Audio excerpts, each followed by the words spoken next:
Honorable Chair and ExCom members of IEEE Computer Society Bangladesh Chapter, senior members and members of IEEE Computer Society, respected teachers and reviewers from different universities in home and abroad, students and all participants. Assalamu alaikum and good evening. IEEE Computer Society Bangladesh Chapter brings you an informative webinar titled How to Review a Paper, Points for Reviewers and Authors, that will be conducted by Professor Dr. Muhammad Atiqur Rahman, senior member of IEEE, specially appointed Associate Professor, Osaka University, Japan, and Professor, University of Dhaka, Bangladesh. This session is supported by IEEE Computer Society Bangladesh Chapter, Team SPAR.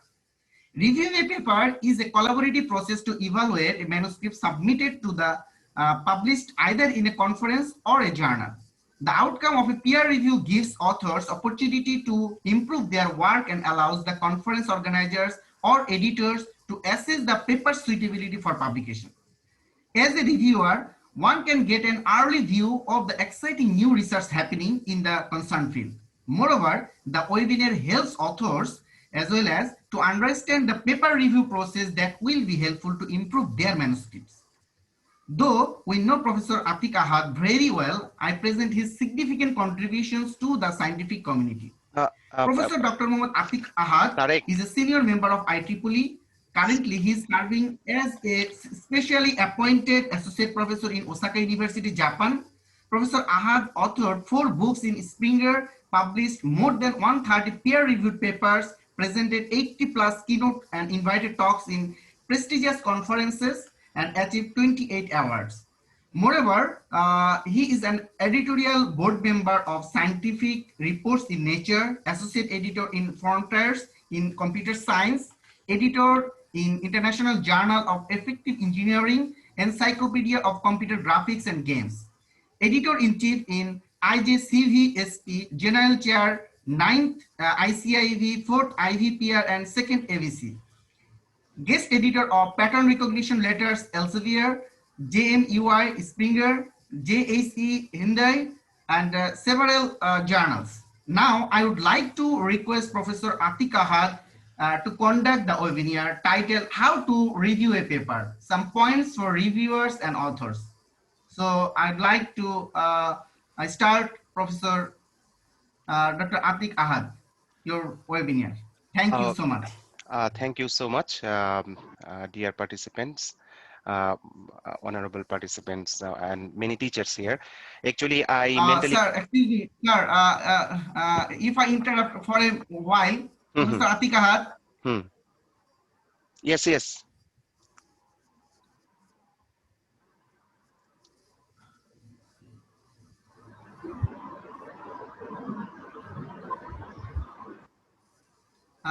There is some interrupted voice from you, sir. Interrupted voice. And I just see that our chair of IEEE Computer Society has joined. I'd like to request Professor Dr. Muhammad Abdul Razzaq, chair of IEEE Computer Society, to say few words for introducing this webinar. Professor Dr. Muhammad Abdul Razzaq. Thank you, Tariq, for your nice introduction for Professor Atiq Ahad. In this August evening, the distinguished keynote speaker, Professor Dr. Muhammad Atiqur Rahman Ahad, my dear colleagues, and all participants from home and abroad, I welcome you all to this session.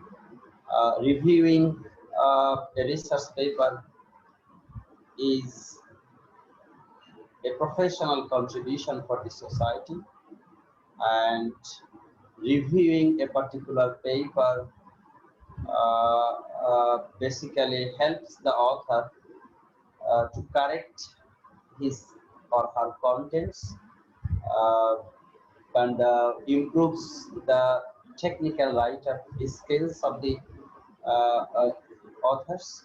So if we be able to give very good review for a submitted research paper, be it accepted or rejected, does not matter, that will be a great contribution for our young scientists and fellow colleagues. So keeping this importance in mind, I believe today's discussion will help us a lot. I personally saw Professor Atiqur to put his highest level of efforts to increase the quality of the research papers he is used to handle in the past few years. So I believe he will wholeheartedly share all his experiences uh, by himself and learning from the community. So, keeping these few words, I appreciate Professor Atik Ahad for rendering his time and efforts in this direction. And I believe we will have a great session in this evening and learn a lot for future uh, better contribution to the technical community. Thank you very much for joining here. Assalamu alaikum. Sorry for the interruption. Sir, I would like to request to start your webinar. And there is some bandwidth problem, I think, from your side. Could you please off your video kindly? Okay, okay. Um, Stop video. All right. Okay, আমি শুরু করছি। Thank you so much. I would like to thanks the organizers, IEEE Computer Society Bangladesh chapter, and the secretary and president of IEEE Computer Society Bangladesh chapter for introducing me a bit. Basically, it's a very difficult topic. And I feel a bit nervous to talk on this because sometimes there's a very serious issue. So, how to review a paper? Points for reviewers and definitely for authors.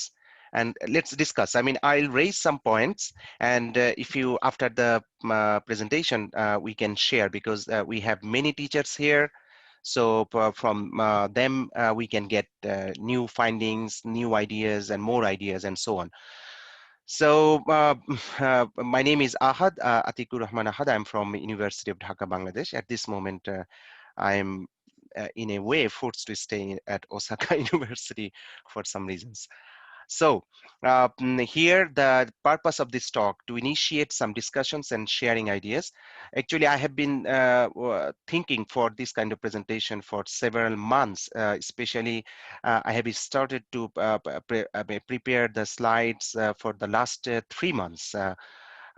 Then I thought that I should share the ideas because this is very important, and we have more than 10 international conferences related to computer science and EEE and IT in Bangladesh only, and other conferences, and we have more than 150 universities in Bangladesh, many young teachers and senior teachers, and we are helping for different conferences and journals. So this is important that we share some ideas because I am involved with something and then I have seen it is better to discuss this issue.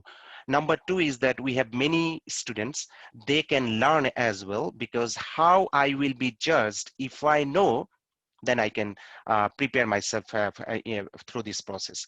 So I'll give some examples from some good journals I am involved with.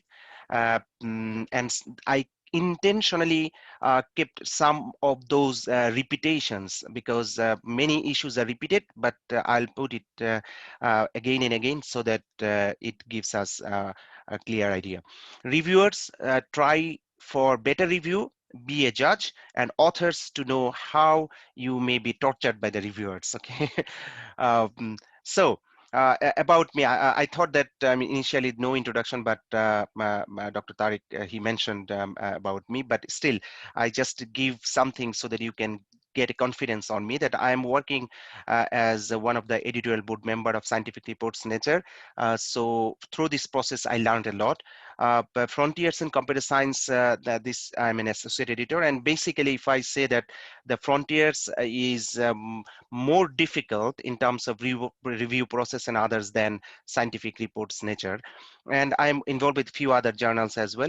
And especially while working with as a guest editor for several journals, I learned a lot, especially in 2013 when I was the only guest editor for pattern recognition letters. It was a huge stressful experience for me, but I learned a lot through this process.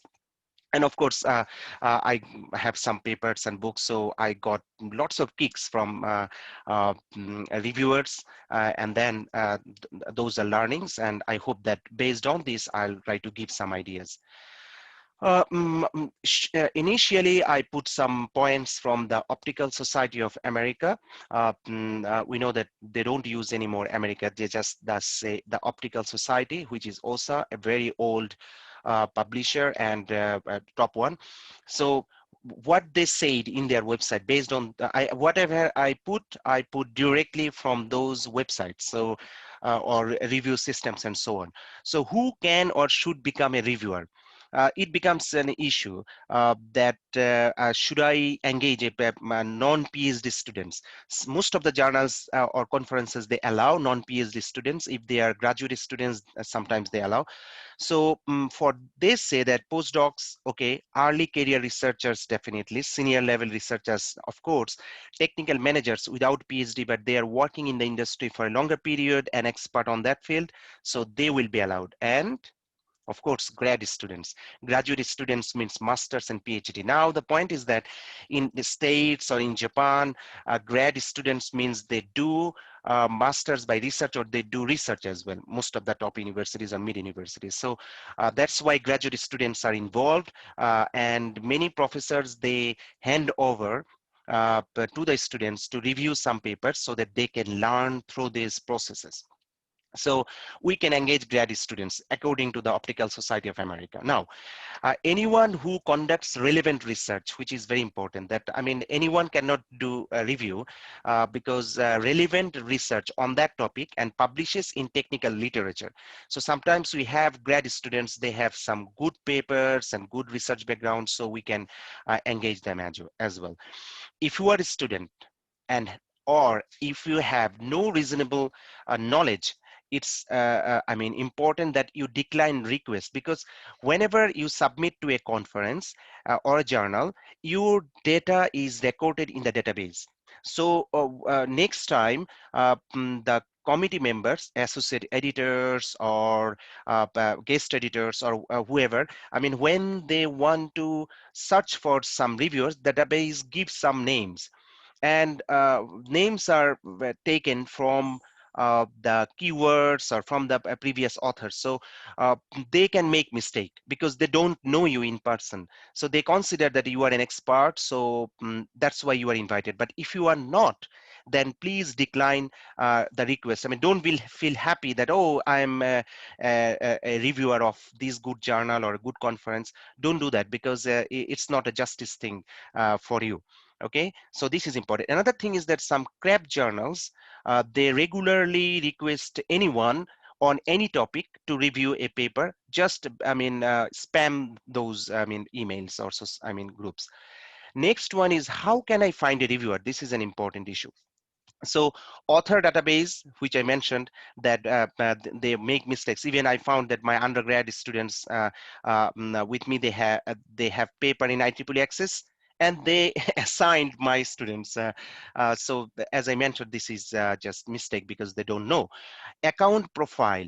Sometimes research interests are used by editors to match reviewers with papers. So when I get a good paper, and I do not know the exact best people, I search and find 10, 15 people. I make an Excel file and put those names based on their expertise and from the related papers, and then I invite one by one. So this is another important point, that you search and keep your records, so that in future you can also engage them when it matters, because some topics are very much I mean, uncommon to the community. So you need someone who is good at manuscript references. Sometimes from the references you can get the reviewer names.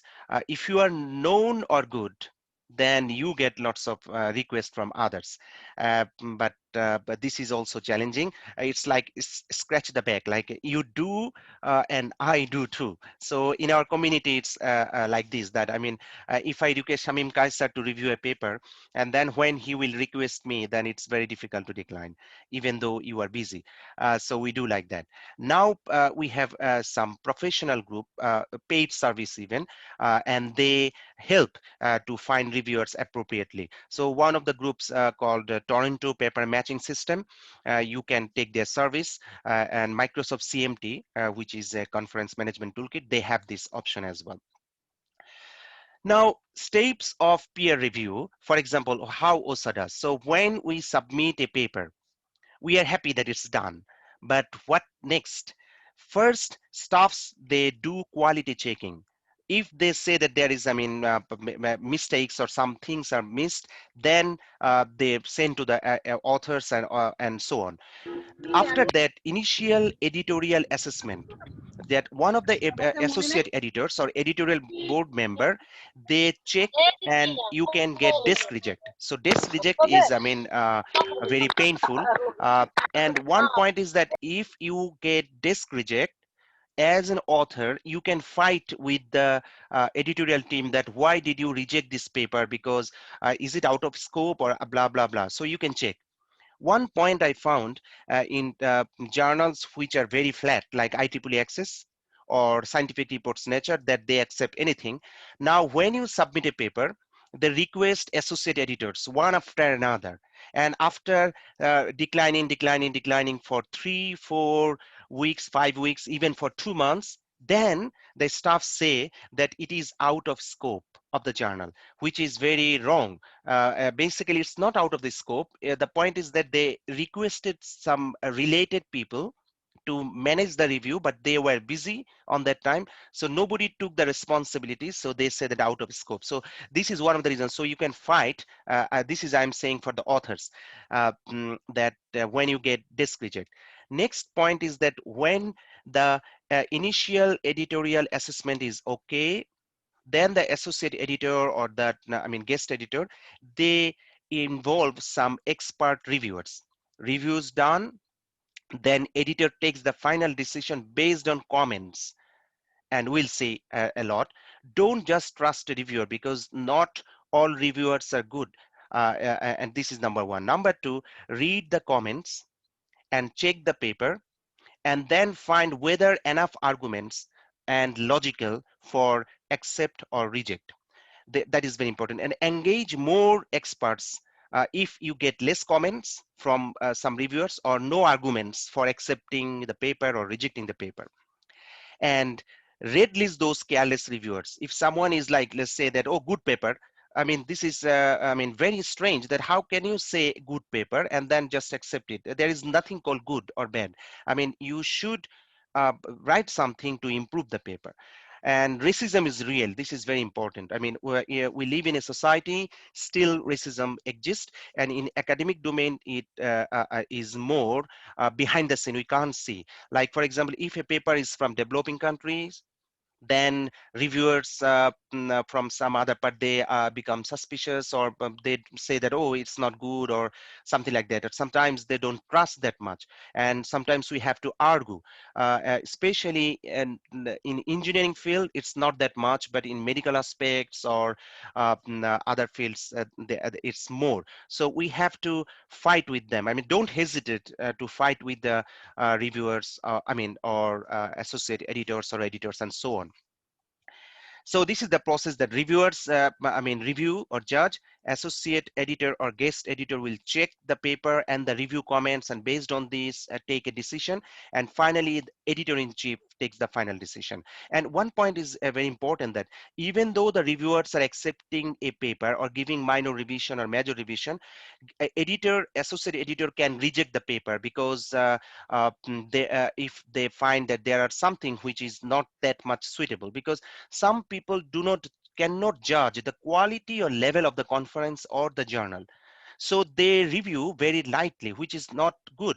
Because when we judge people, we judge based on the quality, So if a journal has impact factor 3 or 5, that is, it means that the journal needs very high quality paper, high quality of assessment, and so on. So this is very important. And another point is that even if the guest editor accepts a paper with revision, editor-in-chief can bypass it and argue with the guest editor or associate editor that why the hell you accept it? What are the reasons, or why did you reject it? I mean, what are the strong ground for that purpose? So this is important. Behind the scene, these things are going on. So of course, in quality journal or quality conference cases. Next point is that, I mean, this is Optical Society of Americas, that submission, quality check by staff, editor assessment, and then if not this reject, then you go for reviews and blah, blah, blah. So finally, you get the paper accepted with major revision or minor revision or reject. And rejection is not a problem, and revise or resubmit, and you get more time. Now let's go for the assessment, that who can become a peer reviewer. We know that according to Optical Society of America, even grad student can do, of course, postdocs and researchers and so on, they can do. But some other journals, we'll see later on, that they don't allow that grad students. They say that one must be PhD to be a peer reviewer. The next one is that who may perform the initial editorial assessment, including a relevance assessment or of manuscript. So definitely not the editor-in-chief, staff, and so on. But we have to make sure that there are some business publishers or journals. Over there, the paid staffs are doing this kind of things. I start with M or H, you understand which publishers and so on. I don't like those, even though I have papers over there. But the point is that, I mean, the staffs did it. And I heard from one IEEE fellow, big guy, and he said that those journals have their own reviewers who check basically on the sanity check. Like sanity check means that, I mean, overall just looking at the paper and then language and other things, and this is not good. So that's why we have to make sure that where we submit, where we publish our works. So manuscript undergo initial quality relevance assessment by the editor-in-chief or deputy editor, who may reject the manuscript if does not meet the quality or standard of the paper. The next one is that which of the following is not a way in which Optical Society of America editors identify peer reviewers. I mean, I mentioned it before, so this is just like a exam for you. And then one important point is that co-authorships is considered a conflict of interest between an author and a reviewer. So make sure that, I mean, even the past co-authors cannot be non-related or fake reviewer recommendations, because we know that as an author, when we submit a journal, sometimes they ask us to mention 4 reviewers, I mean, and so on. So, and it is a problem for young researchers. They ask that, how can I find 4 reviewers? It means that if you cannot find 4 experts related to your work, it means that you do not know the work. You do not know the background, because you must know who are other groups working on the same topic. Definitely you studied those papers, some of those papers, and then based on this you progressed your work. Definitely you compared your work with other good papers. So that means that you can refer those reviewers, those papers, and then find the authors who have PhD or senior. Then you mention those authors' email addresses and so on as a recommendation. But I know that in IEEE, they banned one group of authors, because the one of the authors, authors who submitted the paper, he put some fake reviewers not related to the field, and some friends, so that if in case the journal authority assign them, it can be accepted easily. So this kind of cheating was understood by the associate editor, and then that IEEE good journal transaction banned that group. But and then it was a big problem for that group. Anyway, so this is very important, that don't try to do that. Of course, one tricky strategy is that put the names very high profile people, so that they do not get time to review your paper. Okay, so this is one strategy.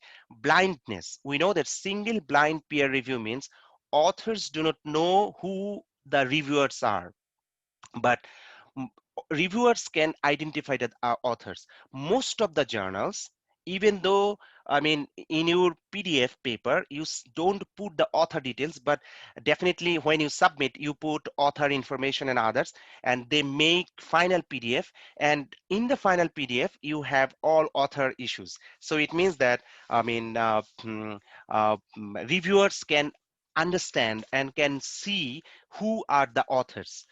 But in some conferences, there is no scope to check.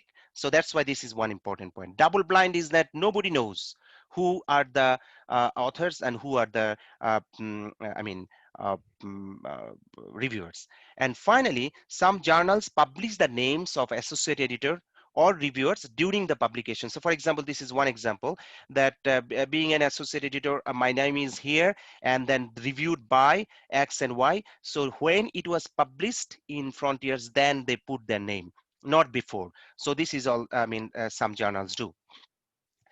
Review criteria.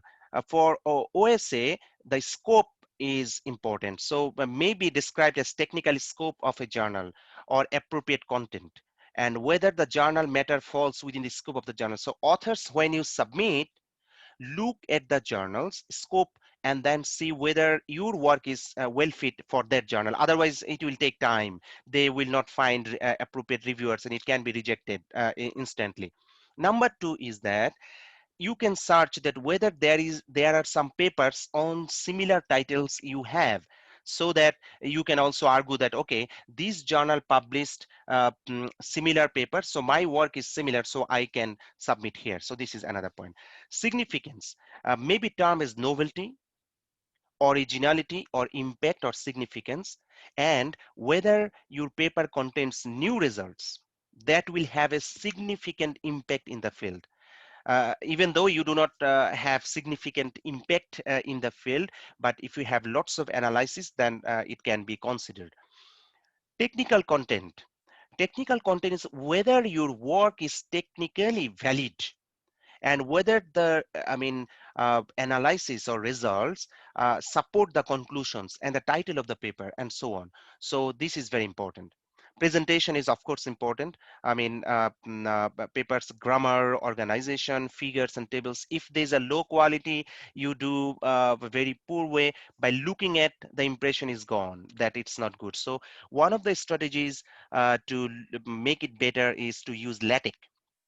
If you use LaTeX template, then automatically many things are much better, and many formatting issues are gone. So it looks better. So use LaTeX, and all journals and conferences, I mean, normal standard journals and conferences, they have LaTeX templates. So explore LaTeX. LaTeX is not so difficult, and you can do it.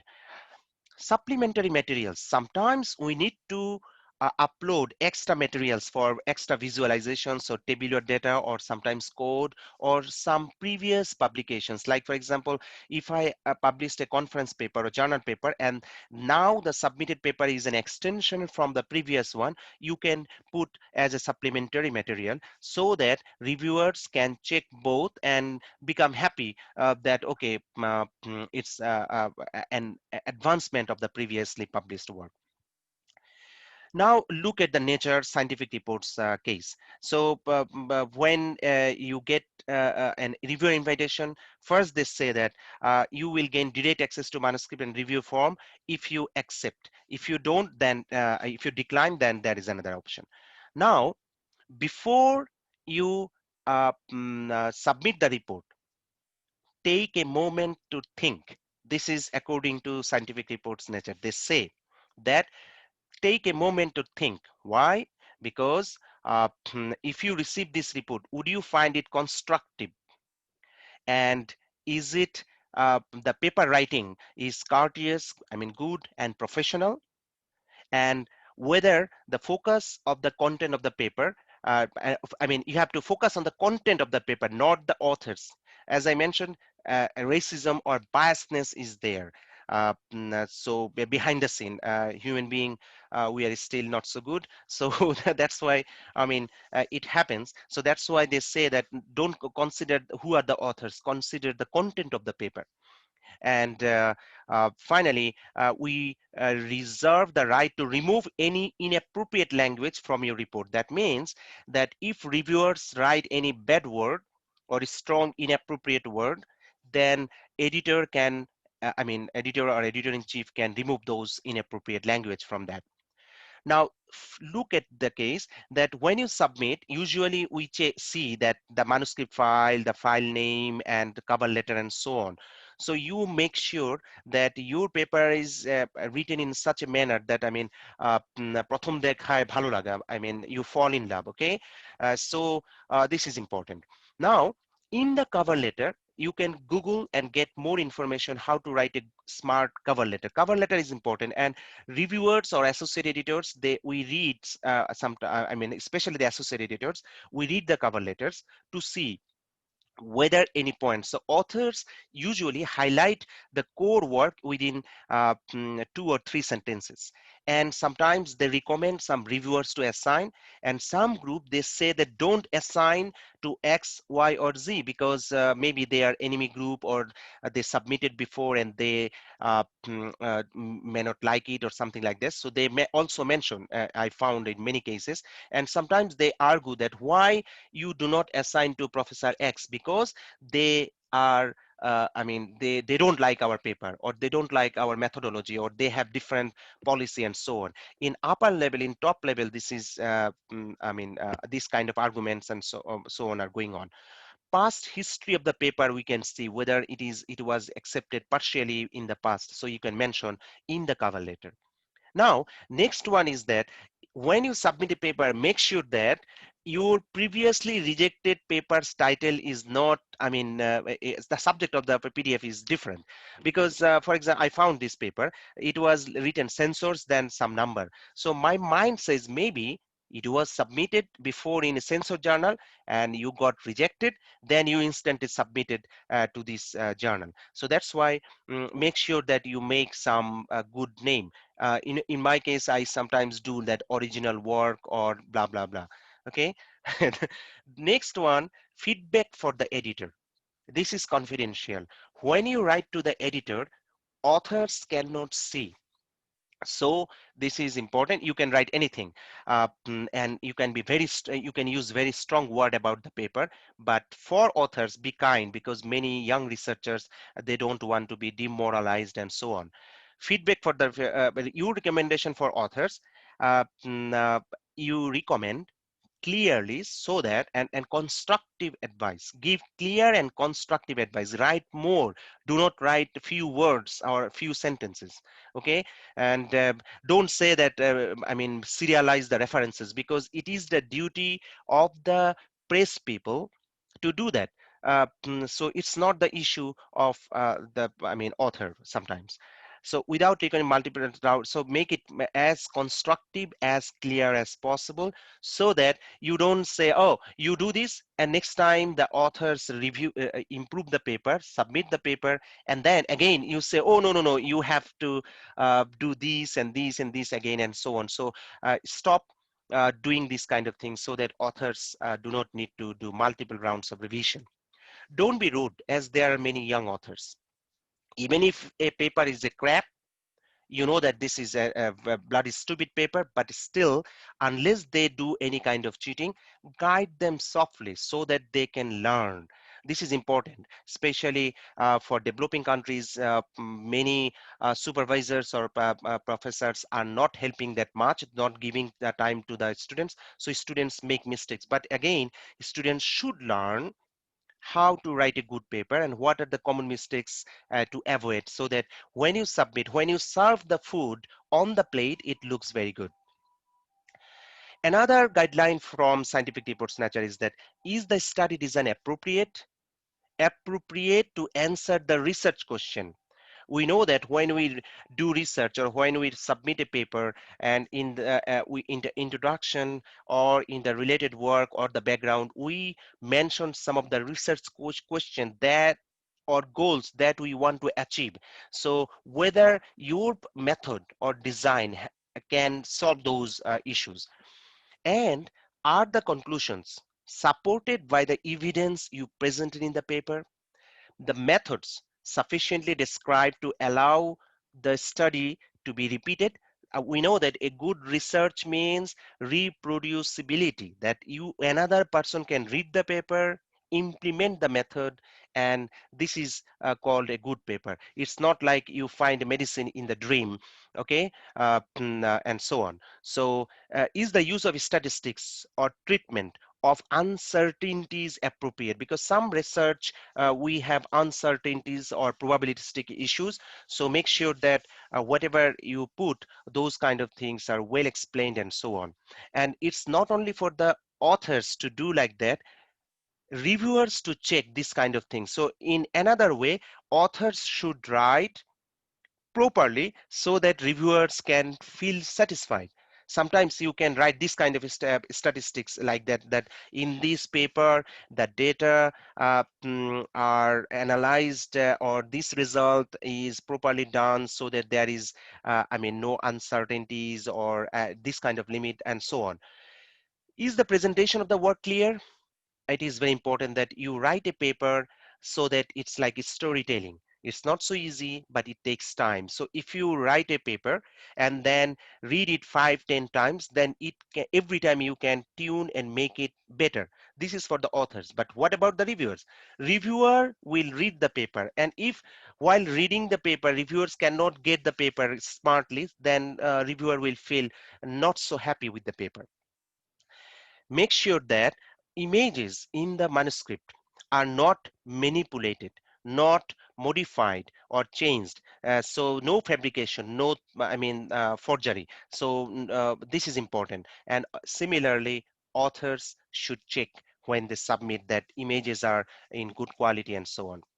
Now, you answer all those, the previous mentioned points. If there is anything wrong, you explain that these are the problems, and so on. If you cannot uh, un, I mean, explain or judge but the statistics or treatment of uncertainty is appropriate or not, and some other things, you can clearly mention that I cannot judge, or I am not expert, or you can say that this issue is not relevant to this paper.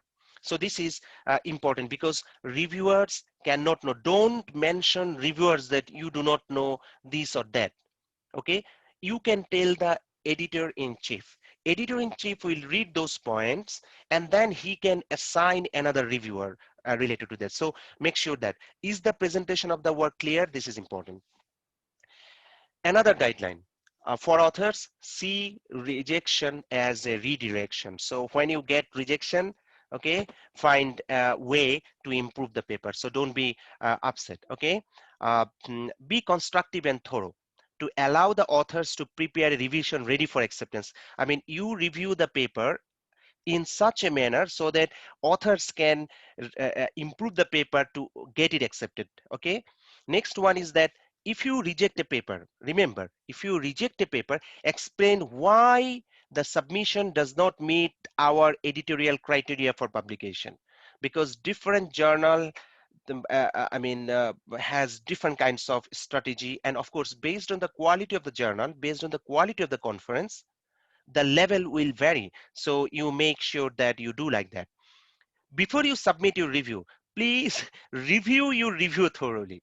I mean, don't just submit. I know that, I mean, we do last moment work many times, especially for conference, because we are very much under tight schedule. So we do quickly, but it is important that before you submit the review, you check what you have written for the authors to improve the paper. So this is important. And consider including ethical concerns regarding experiments. If there is animal or hospital issues or healthcare issues or other thing, so make sure that whether there is any ethical issue.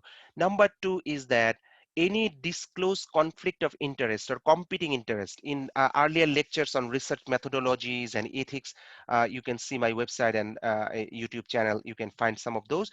lectures in Bangla as well as in English. So over there, what do you mean by conflict of interest or competing interests? This is important, especially in medicine field or related. This is important, or business, because sometimes we anyway, I just proceed on because there are many slides.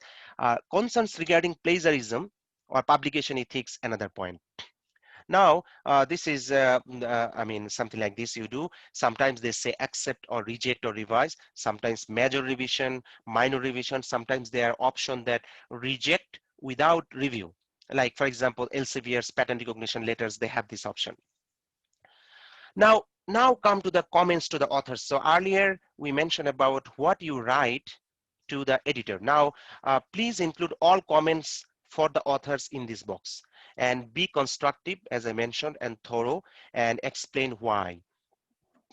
Now look at another journal, Applied Soft Computing. So sometimes if you are invited, a reviewer may not know.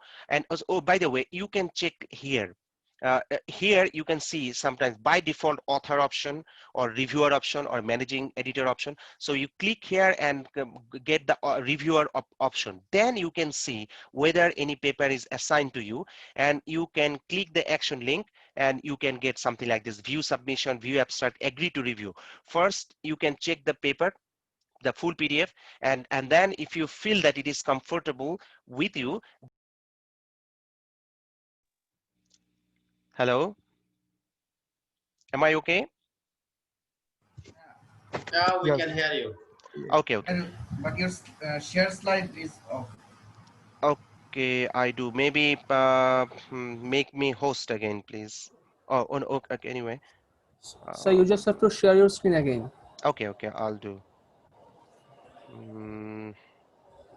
Share, but I'm already, because suddenly I found that it jumped from my case. Anyway, so I was in this slide that, I mean, for example, you click here and then agree to review, and then based on this, you can check the paper and so on. Now, reviewer instructions for this journal, they say that you look, I mean, specific and detailed comments on originality, scientific quality, relevance to the field of the journal, because sometimes you find after reading the paper that this paper is not suitable for this kind of journal. So you can mention it, and of course presentation, and make sure that the table.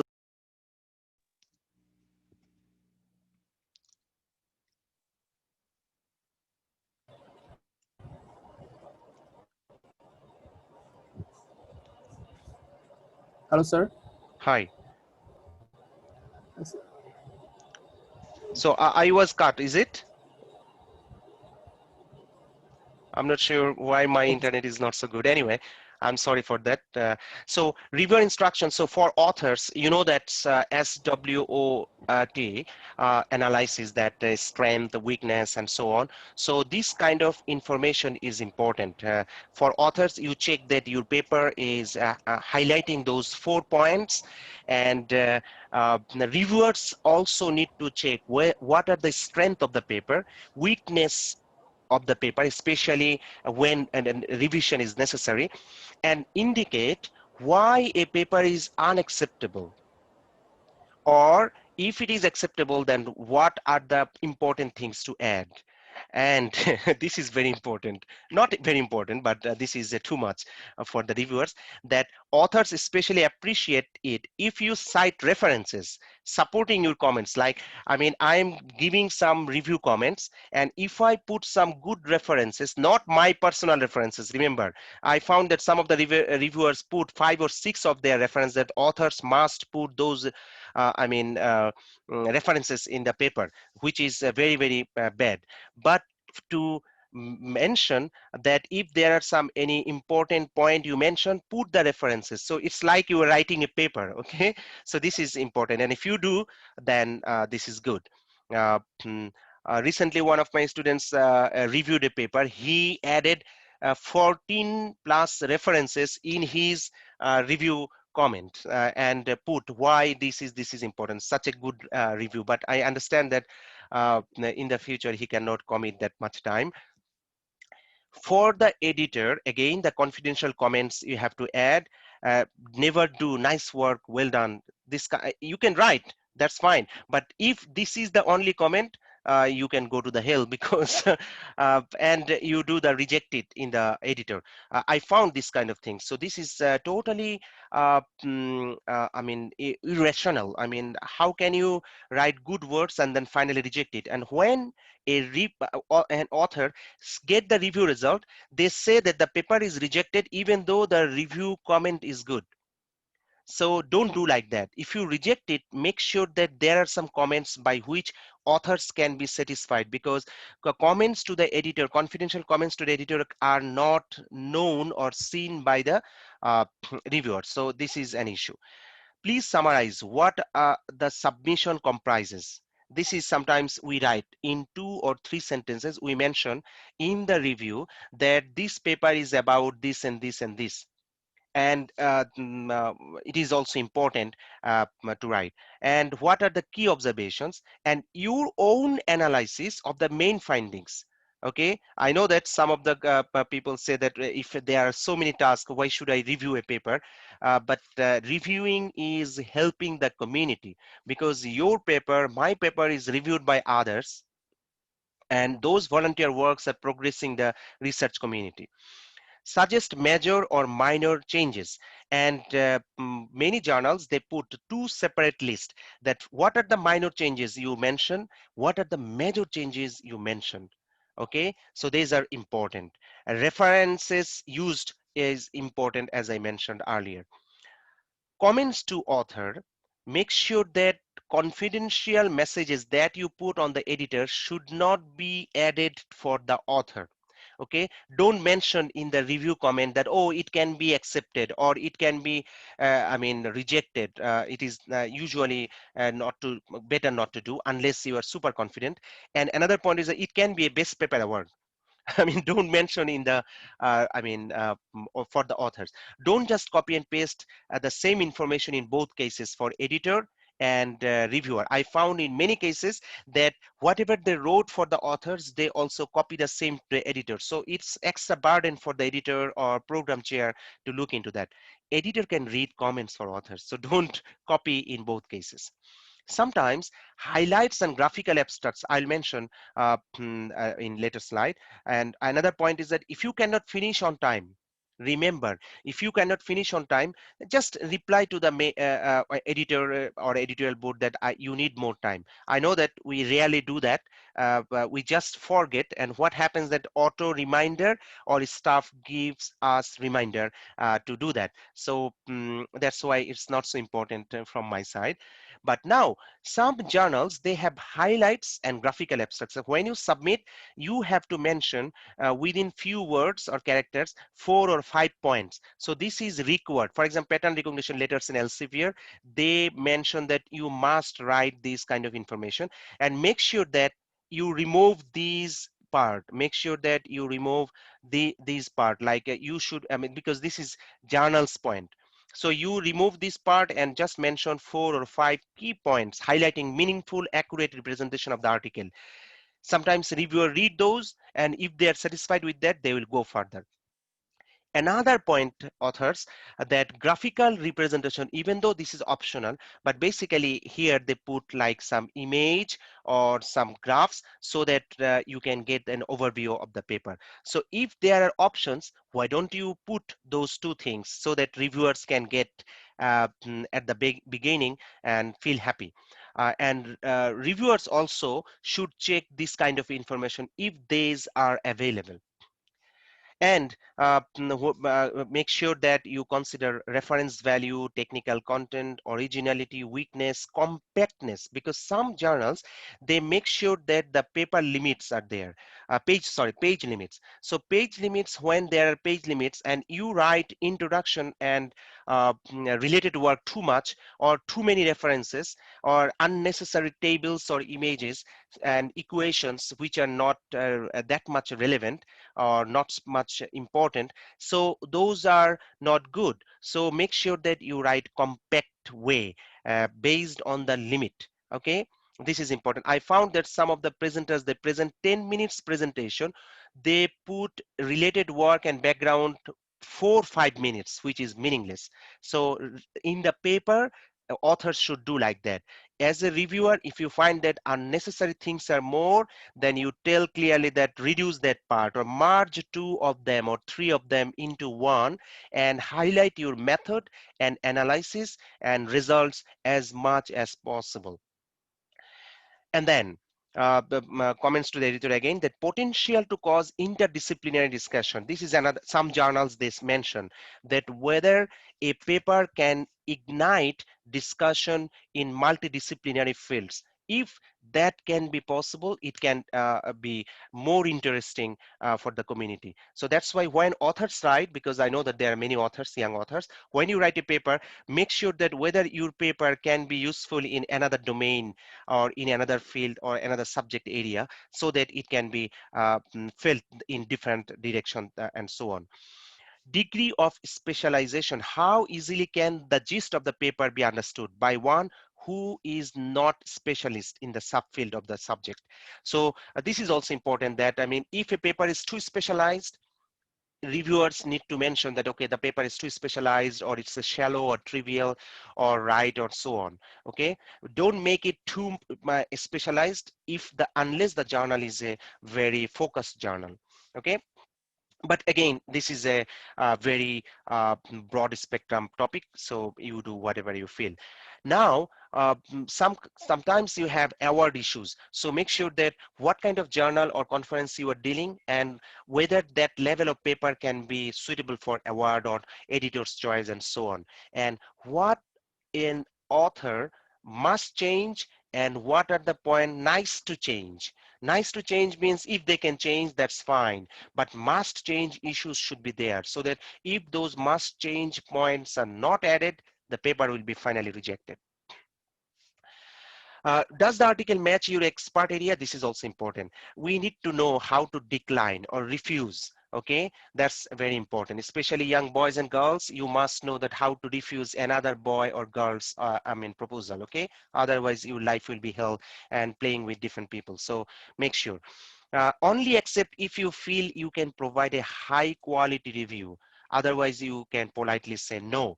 I know that those who are program chairs or editors, they say that please, still you do give some basic points about the paper and so on, because we need multiple reviews and so on. Conflict of interest, make sure that whether there is anything.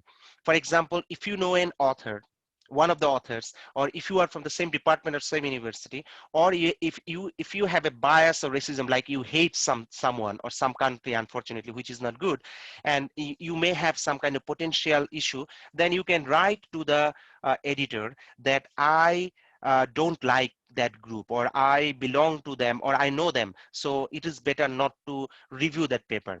And it happens that some of my friends, they know me, so they select me as one of the reviewers, and the authority assigns me to review the paper. And if I know them and I feel that I may have some kind of biasness, oh, this is my friend's paper or Rajak Bhai's paper, Shamim Kaiser's paper, should I accept or reject? On that case, you can say that I have conflict of interest potential and I don't know whether I can do justice. So forget about this. I want to decline and so on. I know that if you have no time, say no time, but we always say, please, please don't say no, okay? Because we need your help.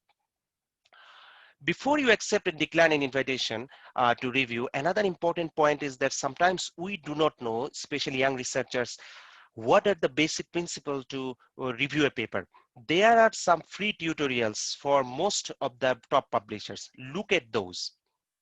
And as I mentioned, respond to the invitation quickly. If you do, say, yes, I'll do, and then take your time. If you don't do, then decline quickly, because I mean, you are one of the authors. Your papers, you know that if it is late, how you feel. So that's important. Sometimes what we do, we give alternative reviewer suggestions, that at this moment I'm busy, but my student or my former colleague or someone else can review. So there are comments where you can put those alternative reviewers names, and that is very important. Help the community. Okay, now look at here. And authors, please check website, because when you submit a paper and forget, you may not know, it happened to me as well, you may not know that the paper has some kind of reply, and the email is not checked or in the spam folder, but and you need to address something, you need to change something before the paper is processed. So make sure that you, after you submit a paper in top journals or conferences, you regularly check the website, what are the status of the paper. Now look at here. There are 4 papers, 3 are under review, but 1 paper with editor still. See, 15 days. With editor doesn't mean that editor didn't assign. It means that editor assigned or requested some reviewers, but none of their reviewers agreed already. So that's why it's not under review. So if you see with editor, you have the right to request the editor-in-chief or staff that my paper is here for 15 days, is still not assigned by a reviewer. May you check? Because sometimes we assign to reviewers and we forget. We wait for their reply, and because all are volunteer work, so we forget. Then by this time it gets too late, 2 weeks, 3 weeks, unnecessary. But if we get reminded, then we say, oh, okay, let me check again, and then we try to change another reviewer, or we try to request another one, and so on. Another point is that don't share, you must not share the idea or let alone the paper itself or data and so on to anybody, because as a reviewer, this is a very secret thing to you. And even after finalizing your review, you must not share with anybody. When it will be published, then you can know and you can share. That is another point. But if you need to do something very special, of course, you can ask to the editorial board, and no editor will allow you to share. Okay. The next point is that it is important for authors as well, that if an experiment, check the method section first. This is, they say that if an experiment, check the method section first. And see whether there are some major problems. And if those are flagged and mentioned, like if there is any unsound methodology or pseudoscience or discredited method, like, there is no way to prove it smartly through scientific method. Missing processes known to be influential on the area of reported research. Conclusion, if the conclusion is contradicting with the results or statistical or qualitative evidence you put in the paper. Sometimes we mention our results. In the conclusion, we say, wow, we did this. Basically, your conclusion is lying or cheating, because your results are not showing that what you have done is correct. Another point is that when there are some analytical papers, make sure that you examine the sampling report for authors, of course, for reviewers, and so on. And similarly, systematic data analysis is important. Examine the data quality, because data quality is important. So for authors, when you submit, you do this, and also reviewers, make sure that you do this. So when the method is sufficient or good, you are happy, then examine the data in terms of figures or tables or images. Remember, for authors or reviewers, that if you put similar information in a figure and then in the table, it's meaningless. Why do you put 2 different things? Or you put some information in a table and then you do the same thing as a graph. If you put on a graph, then you don't need the table, and vice versa. So make sure that you avoid redundancy. Critical issues in a research data, make sure that whether the data points are enough or not. Sufficient data should be there. Statistically significant or not, unclear data tables or not. These are the important points. And finally, not finally, ethical consideration, if there are patient or animal data or children and others, or autistic children, and those cases are done. So you need to get the approval from the ethical approval committee of your university. If you do not have, at least you make a paper, and if you Google, you can get lots of documentations how to write this kind of things. And then I mean, university's vice chancellor or maybe the dean can approve after reading it. Some journals, they need, or most of the journals, if they have patient or animal data or children data, they need that whether you took the approval from the authors. And in one of cases, one of my papers, what happened that we did not take, because all are students, adults, but still the journals asked for us. Then we collected all the students, and then they put signature, and then we submitted the document that, okay, we collected the permissions, and then we submit. So these are important. Take a break. Okay, I know that some of you can say that when the talk will be finished, but it will not be finished. So take a break means that if you do not find major flaws in a paper, really take a break, giving you time to think about the paper. Wow, I mean, as a reviewer, how much effort should I give?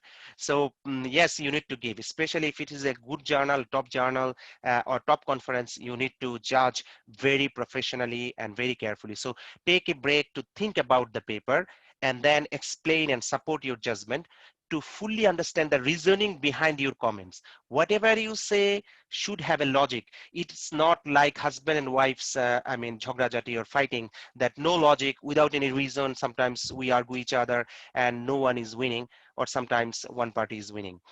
You should indicate whether your comments are your own opinion or it is based on some data or evidence. If you take from data or some evidence, of course you should put some references from those journals or conferences, and it is important. Otherwise, only your opinion, if you write for authors, you can argue, which is called rebuttal. You can fight and mention very politely that whatever you said, your opinion is wrong because blah, blah, blah, blah, blah, and you put references on your argument. So authors or reviewers, you have the right to fight each other and do it based on logic and rationality and based on references. Reject or accept it without revision, it's usually never happens. Revise either, I mean, major or minor, and we know that we have to. And another point is that for reviewers, that you finish the review and you forget it. But when the authors submit the revised paper, we need you to review the paper again. Check whether the authors explained or addressed your important points or not. So please come back soon so that you can do the revision again. But sometimes we find that the authors cannot come. So it's a dilemma, it's a problem that when the revision comes, we need to search for another reviewers. And another reviewers need more time to read everything and so on and previous comments. So that's why for authors, when you submit a revision, you put all the review comments of the past reviewers one by one and answer the points in a document. Of course, you put in the paper, but you explain it so much that if a new reviewer looks I mean, into your submitted reply and quickly can be satisfied with the paper. So this is very good strategy for, I mean, authors. So, but now the point is that how many reviewers to invite? Scientific reports Nature, they say that 6 reviewers, according to their study, that 6 reviewers need to be invited on average to secure 2 reviews. So tiny to na pass 33% you can get that it is done. So this is very important. So we must consider 6 and 6. I know that some of you are not listening and watching IPL, but make sure that you listen. Personal relationships and financial interest, conflict of any interest, if there is anything, make sure that you decline and learn to say no. This is important. Does the work fall within your area of expertise? This is another important point. If not, then you can decline. And according to Frontiers publishers, they say that each reviewer should hold a PhD or years of experience in a relevant field of research. Because if you are not a PhD, but you are working on a specific field and you have good publications, so you are eligible to be a reviewer. But as I mentioned at the beginning, that Optical Society of America, the Optical Society, they say that if someone is a graduate student means master's or PhD student, and he or she has papers or research on the relevant field, they can also serve as a reviewer. So that is another point. The manuscript that make recommendations regarding patient treatment, you or at least one, this is important, that if the paper has any patient related treatment or healthcare related issues or critical issues, then make sure that you as a reviewer, editor, or at least one of the reviewers can judge the clinical application of the paper. Similarly, if there is a paper which is basically based on mathematics or pure algorithm or statistical in-depth analysis, and you are not expert to judge that part, make sure that at least one of the experts on that field, like if a paper is on fuzzy, search someone who is expert on fuzzy. If a paper is on deep learning, like some people, they use deep learning as a tool and do the work done. So you don't need to be expert on that. I mean, deep learning expert that much. But if a paper is improving on the machine learning method or deep learning method, then you need someone related expert who can dig into the method itself. Okay, because don't judge on the look. I mean, nowadays we are in the makeup world. I mean, you take a mobile phone and photo and do some processing, you become so beautiful that you fall in love. Research paper, first look is important, but even though it looks good, don't think that you need to fall in love with the paper and get it accepted or quickly and so on. So look into the method clearly or critical issues clearly, judge it. Unless and until you can judge, don't give the decision. Or whatever decision you give, you make to the confidential comment to the editor that I do not know, I cannot judge the authenticity of this paper and so on. Next is another topmost journal, International Journal of Computer Vision. What they say that it is also important for authors that how you improve. Authors should have sufficient information to understand the basis of your criticism. Like reviewer must criticize so that it is clear. I mentioned at the beginning that some of the points will be repeated again and again so that we can keep those in our mind. And number one is enough importance for this journal. Is the paper technically sound? If the paper is original, and make sure that whether there are some material that should be kicked out from the paper, no need, because sometimes some authors write so trivial things and put too much information which are not really relevant. I mean, relevant, but not so much necessary. It's not a project work or not a thesis, or there are some page limits as well and so on.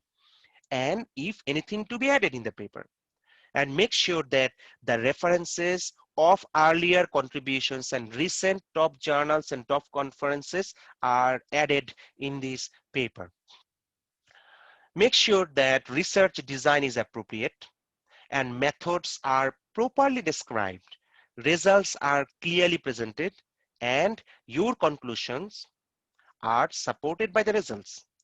And English language is also important because papers are written in English and style. So make sure that our language is, it is a problem that most of the developing countries, they mention that, okay, go for a professional writer without looking into sometimes I found that the reviewers, because I can see who are the reviewers himself or herself is, I shouldn't say very strong word, but I say that the review comment, what he or she wrote is poorer than the paper. So, but still, reviewers say that improve your English or go for a professional writer and so on. And sometimes it's a business. Some journals like MDP, some journal groups like MDPI and so on, they clearly say that go for professional editing and so on, so that they can earn money. Because I just tell you that professional editing in Japan sometimes 1 lakh yen, 100,000 yen minimum charge and more. So it's unbelievable. So, so that's why when you submit a paper, make sure that there is no typo, no mistakes, no formatting problems. And Grammarly.com can give you free checking, and also make sure that you do not write long sentences, and also not Facebook chatting type sentences. And these are very important. So authors should be very careful, and reviewers should check the language as well, so that it has good readability and so on. Plagiarism, if there is any, but most of the journals or conference committees, they do by themselves, but still you can do it. And if you have the access to check the plagiarism, do it first. And if you get for something common, then you can easily reduce your efforts, and no need to review the paper that if there is a paper. But now the point is that there are some archival websites without peer review, they archive the paper. And plagiarism checker thus checks whether there is any materials in the website. So sometimes you can get 100% same paper. So when you submit a paper, and if the paper is also already in the archive, or in a website, or in the thesis which is online and open access, you tell the editor that in the cover letter you can mention, or in the editor and so on, authors, I'm saying to the authors, you mention that this is there, but this is not copyrighted. If it is not copyrighted, then no problem. Okay. Another point is that inappropriate self-citations. I do, everybody does that. We cite our previous couple of papers or more based on, but make sure that it is appropriate.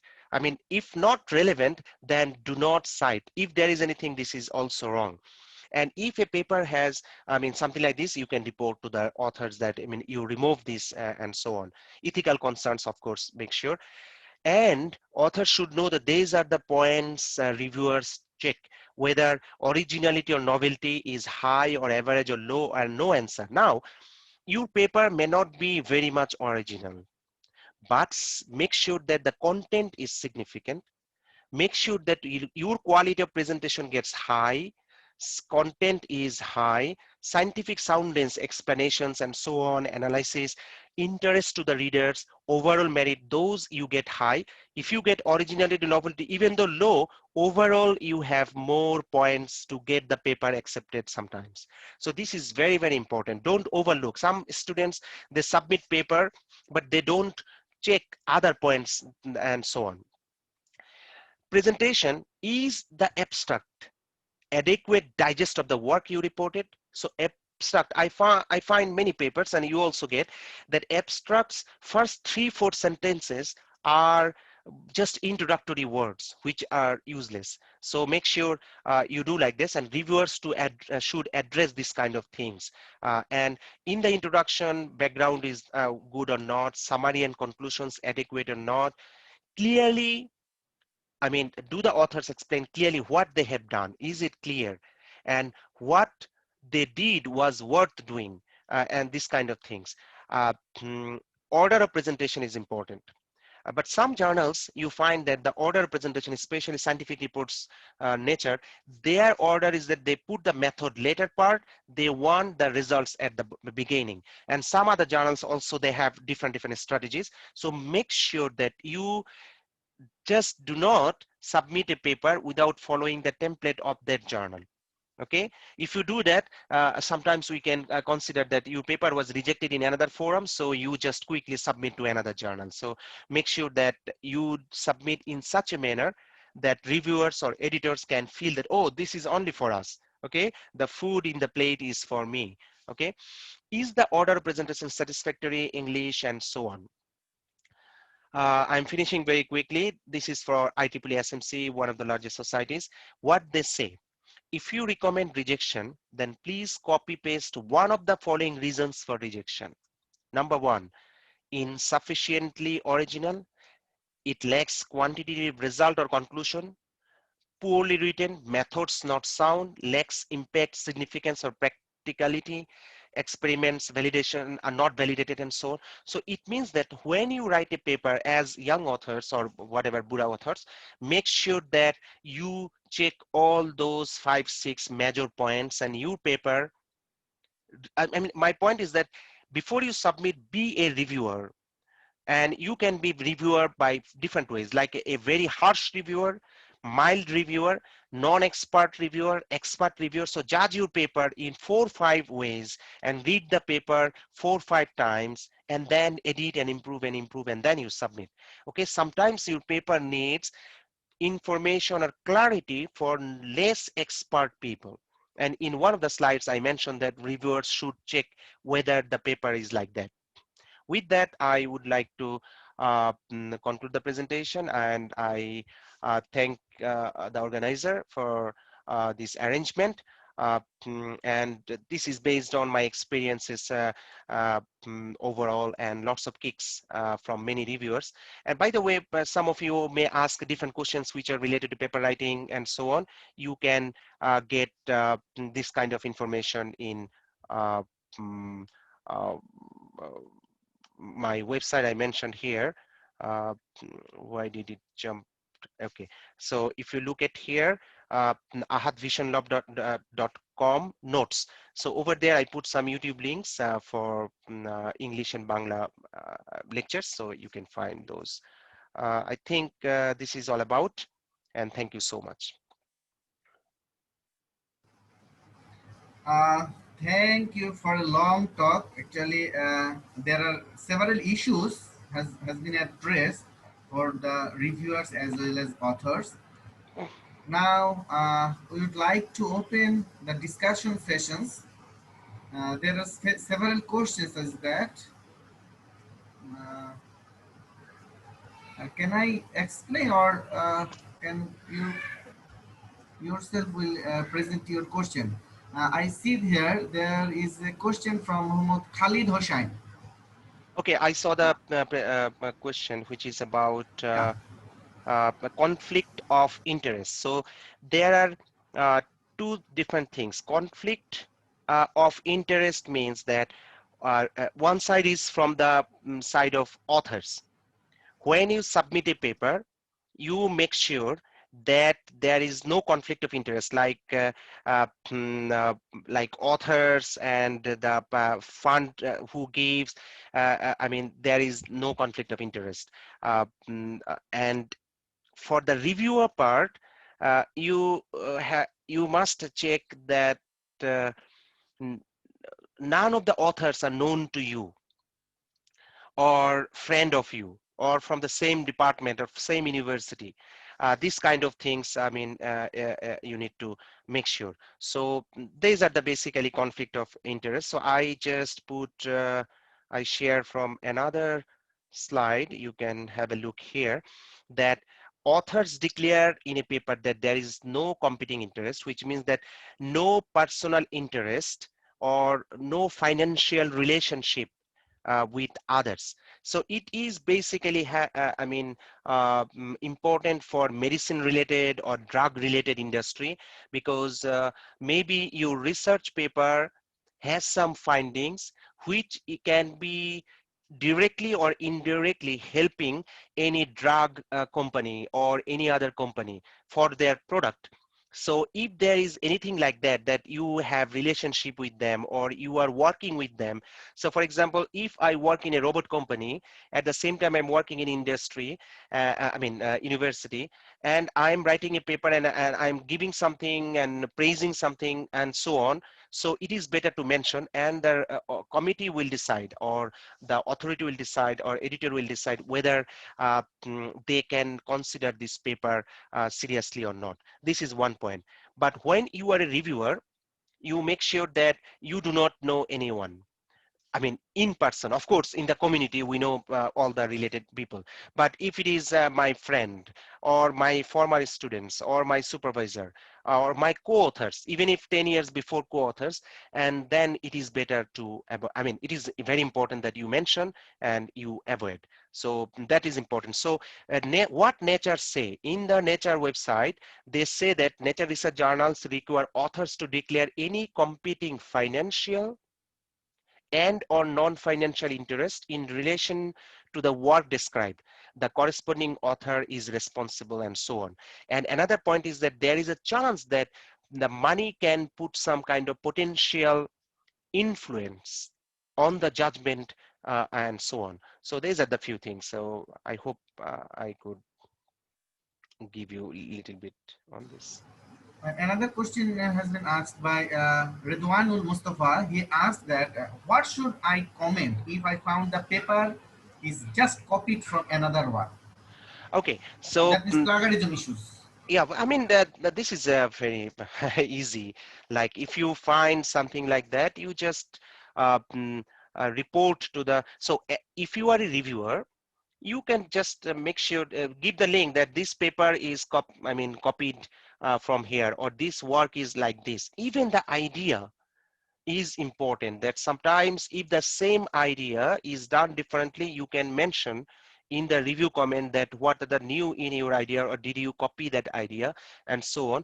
But of course it depends on the level of the journal or conference. If the level is low, then you can try with different ideas. Of course you put reference and so on. But if it is a good top journal or top conferences, then if you just try another idea, even if you put reference, it will be definitely rejected. Now, if someone is copying another method directly and not referencing and not mentioning, then this is pure cheating and plagiarism. So that is punishable act. And all journals and conferences, they punish, and report and ban some authors. Like IEEE, they have a list. They call it PAL, P-A-L. Okay, this is prohibited authors list. Each year they update the list with the criminals, or by mistake. I shouldn't say by mistake, but some of the students, they do like that, without understanding and so on. So another point is that whatever you see similarity based on writing, in plagiarism checker, don't worry that much. As a reviewer, you just don't say that 30% plagiarism, 40% plagiarism and reject. No, because that when they check, like IEEE checks, they check authors, all the references, and if you have 3 or 4 consecutive words similar, only 3 or 4 words similar, then they mark it as similar to one source, and overall 30, 40, 50% they mention. But you make sure that whether the similarities are on the introduction or related work, or based on their previous method, or when they explain a method, there is, like, if I mention deep learning, so definitely there will be some similarity with thousands of papers. Okay, but make sure that overall method, result, analysis, and these kind of things are properly written. There is not copy paste, like a one paragraph or few sentences one after another, or many things like that. So as a reviewer, please judge properly. And if you understand that the author or the corresponding author or the first author seems like a student or not experienced, teach or guide him or her as much as possible so that they can learn. Okay, so this is another. I find that if an author mentions any reviewers or groups not to assign, does it create negative impression? No. I found a paper which associated I managed in Scientific Reports Nature. They say they are working on autism and others, and they mentioned it's from top university. I'm not mentioning because it's still not published. So a very top groups, they said that they submitted the paper to another top journal, and Professor X, Professor Y, and Professor Z, for example, they did not like the idea, and they vehemently, aggressively saying that this shouldn't be accepted because it's a new and different concept. For that purpose, they mentioned in the cover letter that do not assign the papers to them. But as what I did, I assigned them as well to see what they say. And they gave some feedback and so on, but at the same time, I found some bigger people and very professional people related to that. and I also checked multiple review comments, and finally the judgment was given. So there is no problem if you put someone that not to. Some journals clearly they have option that your recommended reviewers 4 or 3, these are compulsory, and there are some cases that you don't like them to review your paper. For example, your former supervisor is not happy with you anymore. You finished your PhD, but that guy is somehow unhappy because you are not working with him, or you forgot him, and he is just depressed because of your love. Okay. So if that happens, then you can mention that don't assign to him or something like that. So this is not a negative Thank thing. you.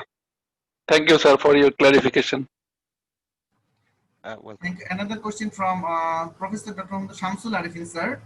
He asks that if a quality paper from developing countries is tougher to get accepted compared with the similar quality paper from a developed country, can you comment on this issue? I mentioned in 2 or 3 slides that racism is real. It is very painful. Racism is real all over the world. We are more or less human being. We are racist in different levels. It's not about only black or white or Muslims or Hindu or whatever. It's in the academia as well. Some of the cases we have research groups, they are good groups. So if one of them are authors, then usually people feel confident that the paper can be accepted or not. Because of language, I found many cases they say that the language is not good, but the paper is not about the language. You can comment on the language and give the author to improve it. But most important point is method itself, the result itself, and authentic explanations and so on. But again, from the developing countries, because some of you know that I have been working for few conferences for almost 10 years, and on an average per year, I personally check about 500 full papers. I repeat it again that on an average for the last 10 years, I check 500 full papers. I open each paper, read the papers and read the comments and so on. And I find that most of the papers that are rejected vehemently by the reviewers are from developing countries. The main reason, even though many reviewers are from developing countries, the main reason is that many cases we find that the paper is written in a very poor manner. It's not a professional writing, and and there are, just looking at, there are many mistakes. So that is the main reason. But again, racism is there, and we can overcome the racism by writing very professionally. And I recommend that you use LaTeX. Images are very high quality images, so that it looks very chokchoka and very good looking. Just like, nowadays, you go for makeup. That's the point. That 20 years, 10 years before, when we married, we didn't have that much makeup. But nowadays, even for a birthday party, people do too much makeup. So in your paper, you also do too much polishing so that it looks better. But again, we must fight. We must fight for our rights. If we know that my paper has no problem, no cheating, and the original work, and we tried this and that, we can say again and again, and even report to other associate editors and editor-in-chief that why the hell my paper is rejected without any proper guidance or proper comments. Okay, they must give original thing. And if they say that your paper is not good or bad, you can check whether similar kind of paper is available in their journal, and you can mention that your journal published this paper, this paper, this paper, which looks like similar to my case. Then why do you reject it? Because there are issues. This is important. And similarly, I found that many Chinese papers are rejected by, of course, not top conferences, by like normal conference or journals, because their writing is so weak that we cannot get clear view from the paper. So that is another point. But of course, if someone, China or Bangladesh or India or whatever, they write properly, then it's okay. Another cheating type things I find that when they write a paper, they don't clearly mention that we have proposed a method, or we have improved a method, or this is a paper we just studied based on this or that. So I strongly recommend that authors clearly mention, be honest. Honesty gets better value.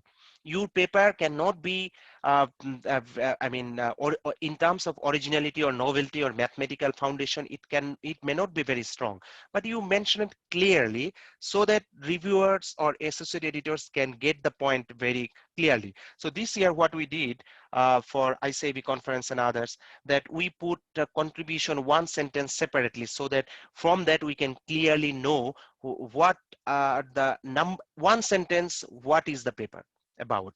But still it is difficult. Some of the journals and conferences, they do like that. I think, but fight, you have to fight. If you get, not so much ground for your rejection. Sometimes it is seen in some conference that at the last moment, the reviewers are given so little time that they do not read well and write overall accept or overall reject, and the review comments are very poor type. The matter is very difficult for young researchers. Yeah, basically, but basically, this presentation I have been preparing with that in mind, that developing countries like India, Bangladesh, Sri Lanka, and so on, Malaysia is good, but it's still not that much. Arranging lots of conferences and reviewers, I find something like that. But again, the point is that even though we assign many reviewers in ICIEV or IVPR or ABC conferences, we assign 6 to 8 reviewers and push them again and again. And those who review, you know that how many emails you get as a request and so on. But sometimes it happens that last moment, when the program chairs or general chairs or associate editors discuss together to make the final decision, when we read the comments, we may get that 2 different opinion, or 3 reviews but different opinions, or the opinions are not strong for the judgment of accept or reject. And when we read the full paper and look at the comments, we do like that. We give hours after hours to get a final decision. So when we do that, we find that the paper needs another professional evaluation or maybe another one. So conference committees, they request someone else at the last moment that please do check again, or you kindly look into this matter. We do like that, and luckily we have some good professional senior experts, and they help always. So we keep them, like you can consider those who are organizers that put 10% of the good reviewers as a backup, last moment request purpose, so that when there is a conflicting issue, or you do not get the depth of the review of on a paper, then you can exploit their expertise. This is important. Abdullah Al mentioned, it can be seen that some papers have authors affiliation, even though the conference clearly mentioned that the paper will be double blind and so on. I understand, but don't be too much harsh. It is the responsibility of the conference committee to check it at the beginning and request the authors that please make it blind. But sometimes many authors, they don't know how to make it blind. They remove the author names and but they put acknowledgement, or they remove the author names but they mention their previous paper in the reference. So it becomes easier nowadays to know who are the authors. But it is better to have double blind to avoid racism or discrimination. But in top journals, conferences, I find, especially topmost journals, it is not possible. Like it becomes single blind. Like for when the final PDF is created by the system, then we see that reviewers, can see the author names and others.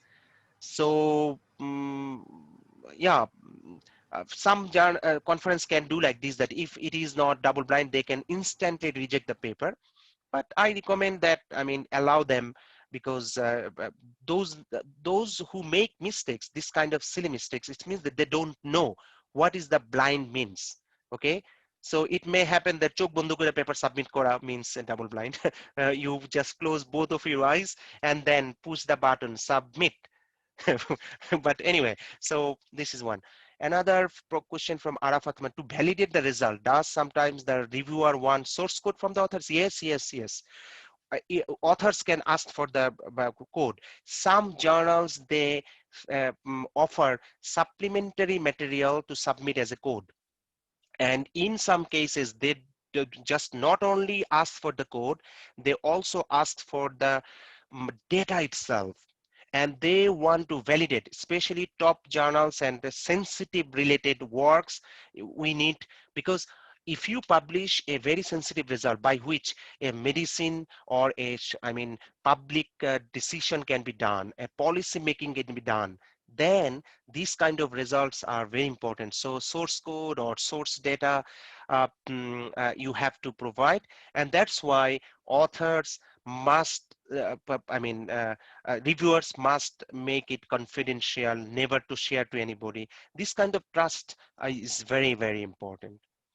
Martuja Ahmed, you mentioned, as a reviewer, if it is seen that a paper fully follow another previously published paper in almost all sections, including methodology using different similar data set, like published paper works, food data set, submitted works on flower data set. What should be the judgment? I mean, if you find that everything is similar, which is very common in many conference papers, and that's why I request our young researchers, do not publish second paper very quickly. If you are a first one, submit a paper and you publish, like using some machine learning, a data set and so on. But I know that we become greedy or maybe mentally motivated or excited. I don't say greedy. Some are greedy, of course, but I say that very motivated to publish another paper or another attend a conference. So what we do, that almost similar thing. I'm sorry for the greedy words because very few people are greedy. I say that enthusiasm and with positive attitude, you try to submit to another place with slight modifications. Now it is up to the level of the conference or the journal to accept that or not. If the conference is a very low quality or a very recent one, they can decide based on their judgment. Because remember, there are conferences like computer vision and pattern recognition, IEEE CVPR, where uh, high quality journals, papers, and those CVPR papers sometimes are similar level. There are some conferences very low quality. So these are two different things. Another point is that if you submit to I recommend for the young researchers that do not submit to everything to IEEE or SCM, because it will go to the where archival, and then you lose your copyright. But if you submit that to as abstract or extended abstract or even full paper, but do not publish in IEEE Explore or anywhere else, so what will be the benefit? In Japan, I found in our conference, some authors, they say that we present the paper, but we do not give the copyright to IEEE. So do not send the paper to IEEE. We attend the conference, present the conference, present the paper in the conference. We learn from others, we share our ideas, and then we submit to another journal. So then there is no problem. So, I mean, what Murtaza sir mentioned, that if there are huge similarity, definitely it should be rejected, because there is nothing new. But sometimes if the new analysis is very good, you can accept it. But of course, writing and other things should have some kind of modifications and so on. Especially nowadays, it is very important. Abdul Razzaq sir or whatever. I mean, not Abdul Razzaq sir, maybe. Anyway, I am from Tangail, belongs to physics department. Let me know how should I improve my writing skills. Thank you. If you carefully look what the reviewers want, you can know what to improve as a uh, mm, uh, as an author. Number one. Number two is that Rome was not built in a day. We cannot improve our skill in a day. It takes time. Okay, so you will learn step by step. But the most important point is that whatever you do it carefully. Give time. If you give time, then you can get more benefit. It's for research, it's for life, it's for family, it's for children, and so on. Okay, I'm saying about children, but I don't give time, unfortunately. I cannot give much. This is very sad for me, but I'm saying that, I mean, if we give time on anything, you will get results. So this is important. Now, what you can do, that I put my website at the ahadvisionlab.com. Then I have some notes over there. You will find some YouTube link where I put some of the lectures on how to write, how to do research, how to check plagiarism issues or ethics and so on, in Bangla as well as in English. So those lectures can give you some help, I hope. But again, you need a team.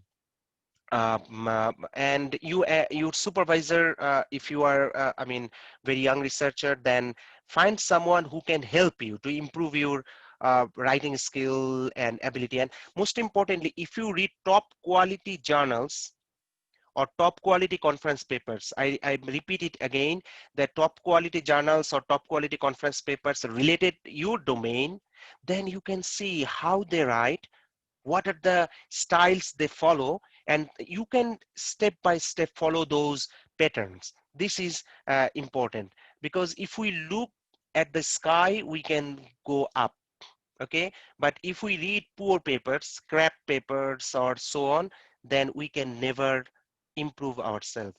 My past, or many of our past, was very dark in terms of research and writing and so on.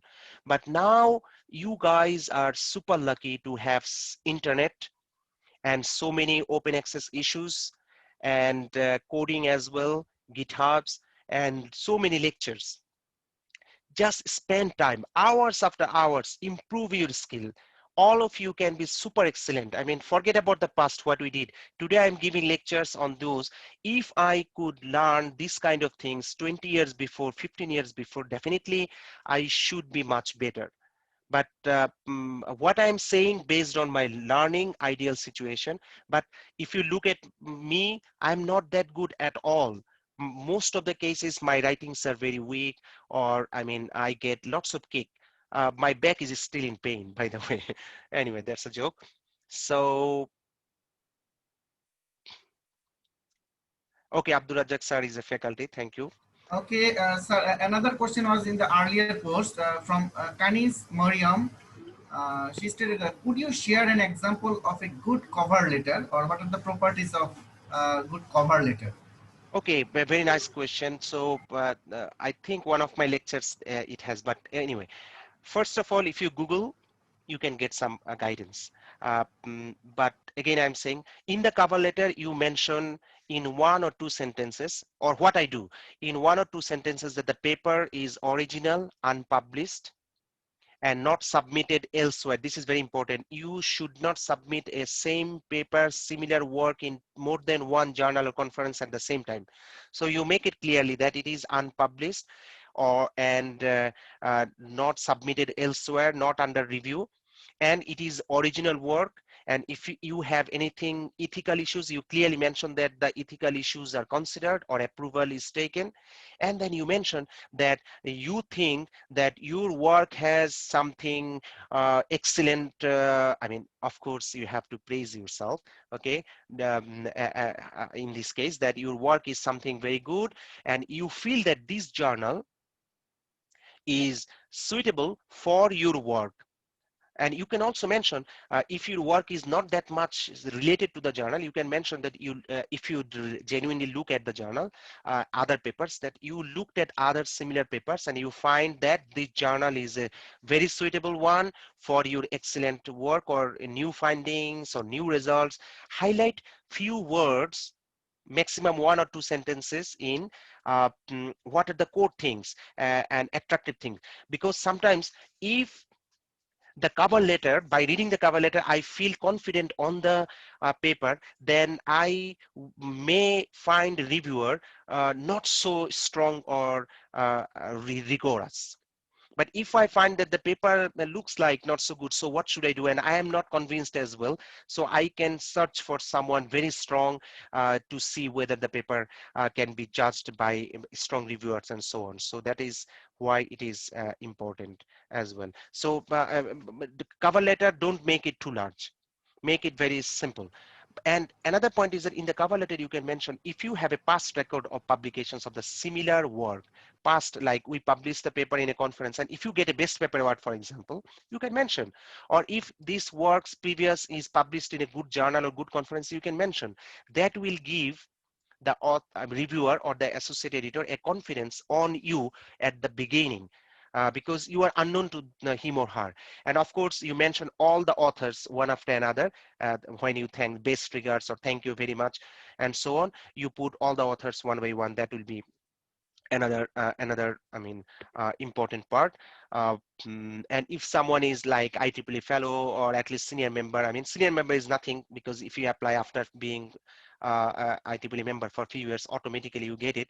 But still, SMIEEE if you are, or if you are professor or something, you can mention over there in the cover letter.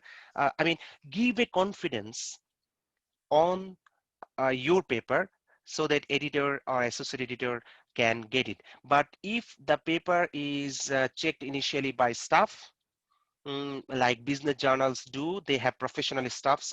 So bad, like I should I shouldn't know, because it is recorded, so I shouldn't mention the publisher. But a top pub, a good pub, they have impact factor, the journal has impact factor more than 3. They tell me that if I review within 5 days, how is it possible that a paper published in an impact factor 3? So that's why it is important that don't run for impact factor always, because sometimes the journal is open access, so you get lots of easy citations, and it gets up and up and up. It doesn't matter. Okay, so for example, scientific reports Nature is no way better than, for example, some related journals which has even impact factor half of that. MDPI sensor is no way comparable with the IEEE sensor journal, for example. Okay, so that's why you remember, we don't need to look at only impact factor. Other issues are also important. Anyway, I see another Shamrat Kumar there. This query is from reviewer's perspective. Do you really think, is there high impact of author's affiliation, like foreign author, co-author, and so on, in accepting an article?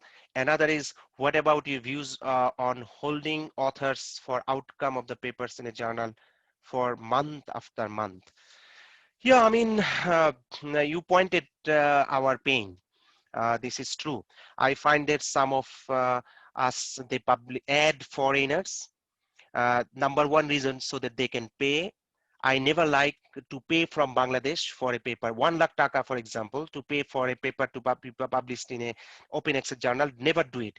1 lakh taka, you can engage a researcher for 6 months. Give the money, he doesn't need to earn. One young researcher can get 10,000 or 50,000 per month, work, tremendously, and learn. Now the point is that there is no clear answer, but you know the answer. So, but better not to do that. Remain within yourself, unless you are working with a team, unless someone is a co-author. At an earlier stage, no need to add at the last moment. Okay, so what you can do, one strategy is that you at some point of your work, if you have nothing, nobody will look at you. Nobody looks after poor people. Okay, if you are beautiful, then everybody will look at you. If you are rich, then everybody will look at your car, and so on. Poor researchers, nobody will look at you. So if you have some work, then you request a related professor or somewhere, then request that I want to work with you and I have this level of works, can we cooperate, and so on. That will help you to move forward, number one. Number two is the person, co-authors, foreigner or whatever, he or she can read your paper, give some perspective, which is very important. Okay, so it can help. So if you can engage with someone else, that is definitely better. But just to publish on the last moment and add, that is not so good. Of course, globally, when there is a collaborations, or collaborations between different faculties or different universities, it gives different flavor.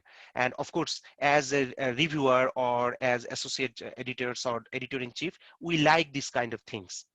So this is one point. Number two is holding the paper. It is just basically injustice. That's why I also request all the reviewers, all the teachers who review, and all the young researchers now who will be reviewer in the future. If you can do it, accept it on the day. If you cannot do it, just decline it.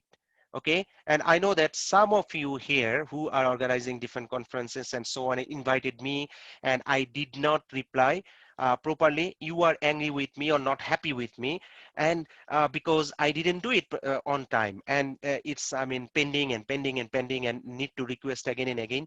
But that happens sometimes.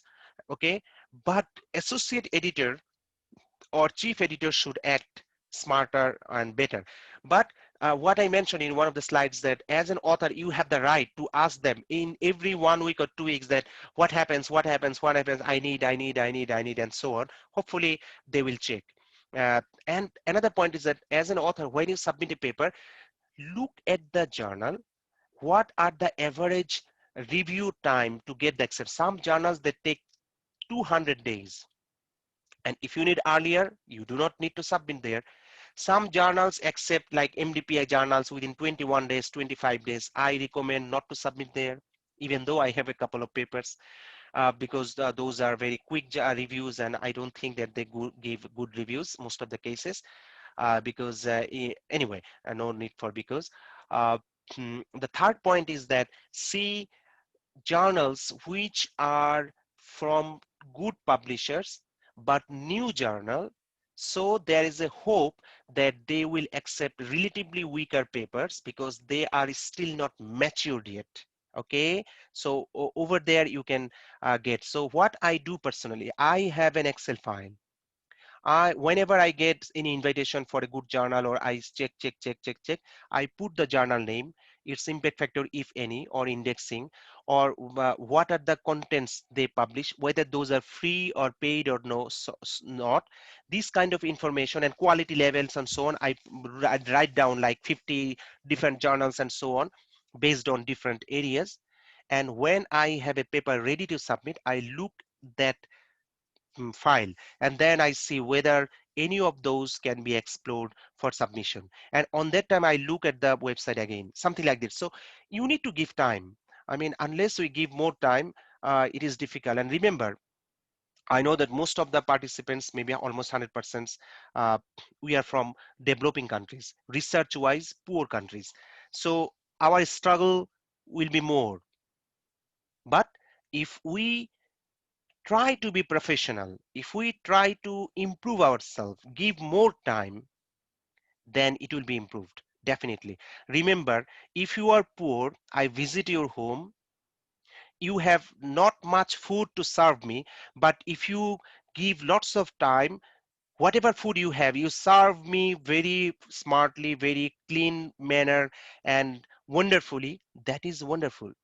That's why, I mean, empathy in life is important. So your paper should get these kind of things. Anyway, uh, mm, can I share my paper in ResearchGate or other sites if the publishers do not allow a free access?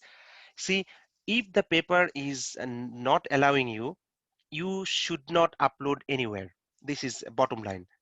But privately, people can ask you and you can share the paper to him or her. It is done because we know this kind of things.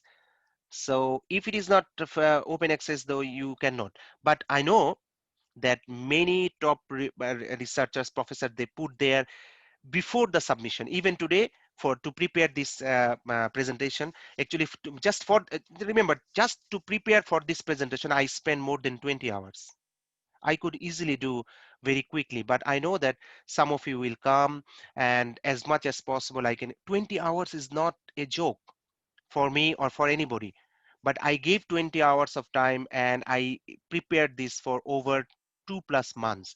And for this purpose, I attended some lectures from editor-in-chief of Optical Society of America's one journal, two of them, and then few other lectures, so that I can try as much as possible better and better and better. So this is important for paper as well. can I have the PPT? Usually I recommend for everybody that don't ask for PPT to anybody. I mean, you can get the, I mean, for anybody, it's not for me as well. I mean, usually not to ask, it's better. Uh, anyway, I think, oh, I have another question, Sadia Sharmin. You had earlier question, but I jumped it. Okay. Can I, oh, no, this is Sadia Nabila. How can a grad student become a reviewer?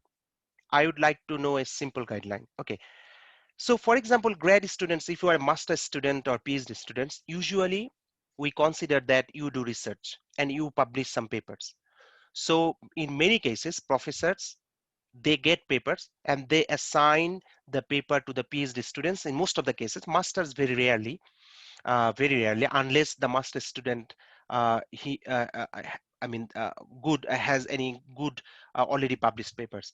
So how to do, I mean, this is, as I mentioned, that very simple. Follow the steps and do it. If you do not know, then ignore it. But if you accept, and if it is related, more or less related to your field, and if you accept, then you study, you give more time.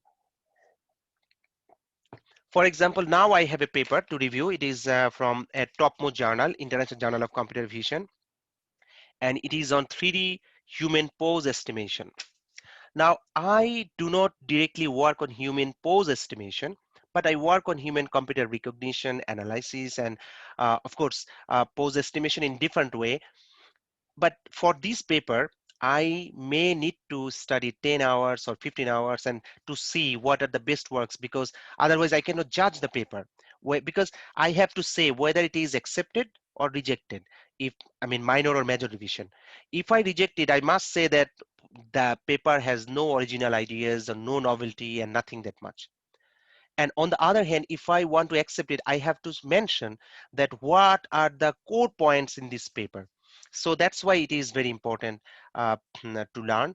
So don't decline easily, think carefully for young researchers, but make sure that it is related to your field. For small conferences or small journals, definitely not that much rigorous reviews are needed, but if you can give, the level of the conference or the journals will improve always. Sadia Sharmin, you have another question. I don't know the previous question though. You can ask directly. Is it good to share the paper in archive before it gets accepted or published? I usually do not do it, but many researchers, they do, because they don't care about this, because they publish. But this is an issue that by doing that, you are not keeping double blind if it is a conference. So this is one point. Another point is that if you worry that your idea can be captured by another group and they can do the work better than you and publish the work before your paper is accepted, then it is a risky issue. But nowadays, I mean, people put in archive a lot and so on. So mm, I mean, I have no clear answer. So you have to decide. Till now, I didn't put anything, any of my works to the archive. I put in, I mean, under the hand of reviewers. Now at this moment, many papers are under the hand of reviewers. I pray that all gets accepted, and I know that I'm ready mentally that all can be rejected at the same time. Okay, and I'll cry. Uh, Yeah, there are many questions you have answered. Actually, this is the end of the question. Actually, at last, Professor of the Rajak, Chair of IEEE Computer Society, he actually left the session because of a meeting. He actually congratulates you for your tremendous efforts to share important piece of information with young researchers. And if there is any question, please ask with unmute directly. Okay, I And have a question here, but yes, sir. the question came as a private message. Okay, Okay. so there is something special love with him, I guess. Shomrat Kumar De. Anyway, so I have submitted one article in a journal. Anyway, in a fast track submission. After 2 months, they replied minimum number of reviews not achieved. New review invitation is invited again. so frustrated. Yes, that's true. I mean, we get like this. I mentioned that one of my paper, 2 weeks, still not assigned to a reviewer. So I think uh, mm, we can just, that's why when you submit a paper, we request them that why the paper is not I mean under review and again. Like one of my PhD students, I mean not direct, I just joined the later part as a supervisor type, and I mean it took 9 or 10 months for a paper to be I mean get the decision. And because of it, that guy's, I mean 6 or 8 months, 6 months especially, one semester lost for his PhD, which is very sad. Because I mean and we emailed the editor-in-chief and the associate editor multiple times, but they were lazy and not so good. So that's why if a journal takes too much time, do not submit there. Okay, because unless you have a very confident mind that it will be accepted, and especially if any promotion issues are due, or if a PhD degree is due, on that case I recommend you to submit, because there are many journals, even from all top publishers, there are many related journals where you can get it. But reality is that some of us are reviewers, so it is our duty at the same time as a reviewer to make it faster and quicker. So I get Professor Rejaul Azim. Please ask your question. Onegai shimasu. Okay, thank you, Prof. Ahad. Actually, I was in other meeting with Bangladesh, IEEE Bangladesh section. So I have a simple question. Is it not necessary to introduce a honorarium for the reviewer? Because in this year, I have already reviewed 50 journal articles. So it is very tedious job. So Okay. Very good question. If that is the case, so I should be a millionaire. Okay. Um, anyway, so by the way, Professor Rajak is not here, but he thanked me, so I thank him as well. So now your question, I tell you, I am serving scientific reports Nature, and they, you know, this is a flat journal. Okay, they have so many papers, and definitely a reasonable level quality review is required. Again, I'm saying that I mean scientific reports, or for example IEEE access, those are not high quality cases. They accept even poor as well. But still, I mean we have to manage, and so much hard work years after years, still I get nothing, zero. I talked with an editor-in-chief of Elsevier, it's one journal, and the impact factor was about 2. It means that in computer vision imaging, that was one of the good journals on the time. So he was a keynote speaker in our ICIV conference in Bangladesh 6 years before. So he told me, I asked him that how much you get as an editor-in-chief, because it's a hell of work to do. He said that per year he gets a check, sometimes 3,000, sometimes 4,000 US dollar, and that's it. Not more, not less, something like that. And associate editors, because I served in IEEE magazine of Comsoc and some other journals as well, but we got nothing, zero. What happens that when we submit a paper, sometimes we get free publication. So this is one benefits we get. So now the point is that those journals who takes huge amount of money, like MDPI or this kind of things, I really don't understand the why the hell so much money. If you consider that Censor's MDPI, they publish 4,000 papers per year. Can you imagine? And they charge, if you consider the $2,000 per paper, or $2,000. 1,500 US dollar per paper, how much money? And then I mean reviewers get of course they give discount if you review a paper within 5 days and so on. So I mean it is impossible to get honorarium for journal or conference committees usually, unless they are like MDPI or others who takes huge amount of money. We know that IEEE started from this year that every society, they have a journal called IEEE Open Journal of something. They are starting to charge as well. So I asked topmost people, few of them, those who are president or vice president level and so on, because I always consider our issues like developing country issues. So they say that because there are huge costs related to the security, server management, and more stuffs to handle, so it becomes really important that they earn money through open access or something like this, and through this process they try to continue the work. But apart from some business groups, all the journals, and nowadays day by day they are struggling more, because as open access journals and those kind of business journals accept the papers quickly, gets the impact factor higher very quickly, and quick review time, and even poor pocha papers can be accepted in those journals than other journals having less impact factor. So free journals, or almost free journals, they are struggling, even IEEE transactions and so on. So financially it is very important. So that is one of the major uh, issue. For conference, even the area chairs, like even topmost conference, consider that CVPR. IEEE CVPR is the #1 conference in computer vision and pattern recognition. They have usually 5,000, 6,000 registrations, and non-student means 1,000, for example, and student means 500 or 400, something like that, US dollars. So much money, and accepted papers are basically 1,500, 1,400 papers. Even the track chair, one track chair handles 100 or 150, 200 papers or more even. So much hard work, because very high quality conference, and within a short time, even they do not get anything. We do not get anything. What we get, that for the track chairs meetings or program chairs meetings, they organize in a big hotel for 1 week or 3-4 days. So you go, sometimes they pay, sometimes they give free lunch.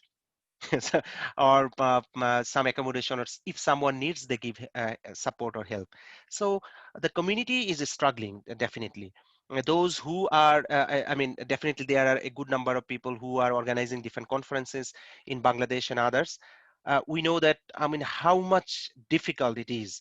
You attended last year in ICIEV, we had banquet of only $30-35 banquet. Is it possible? How much efforts the organizer gave, and finally it was even minus for them. Yes. And it's still under loan, and actually from this year conference we paid few thousand US dollars to a person who paid earlier. So the point is that it is not possible. So what we can do, we if we are busy, we try to be selective to review papers, not to review every journals or every conference, or if it is very much related. But by reviewing, what is the benefit?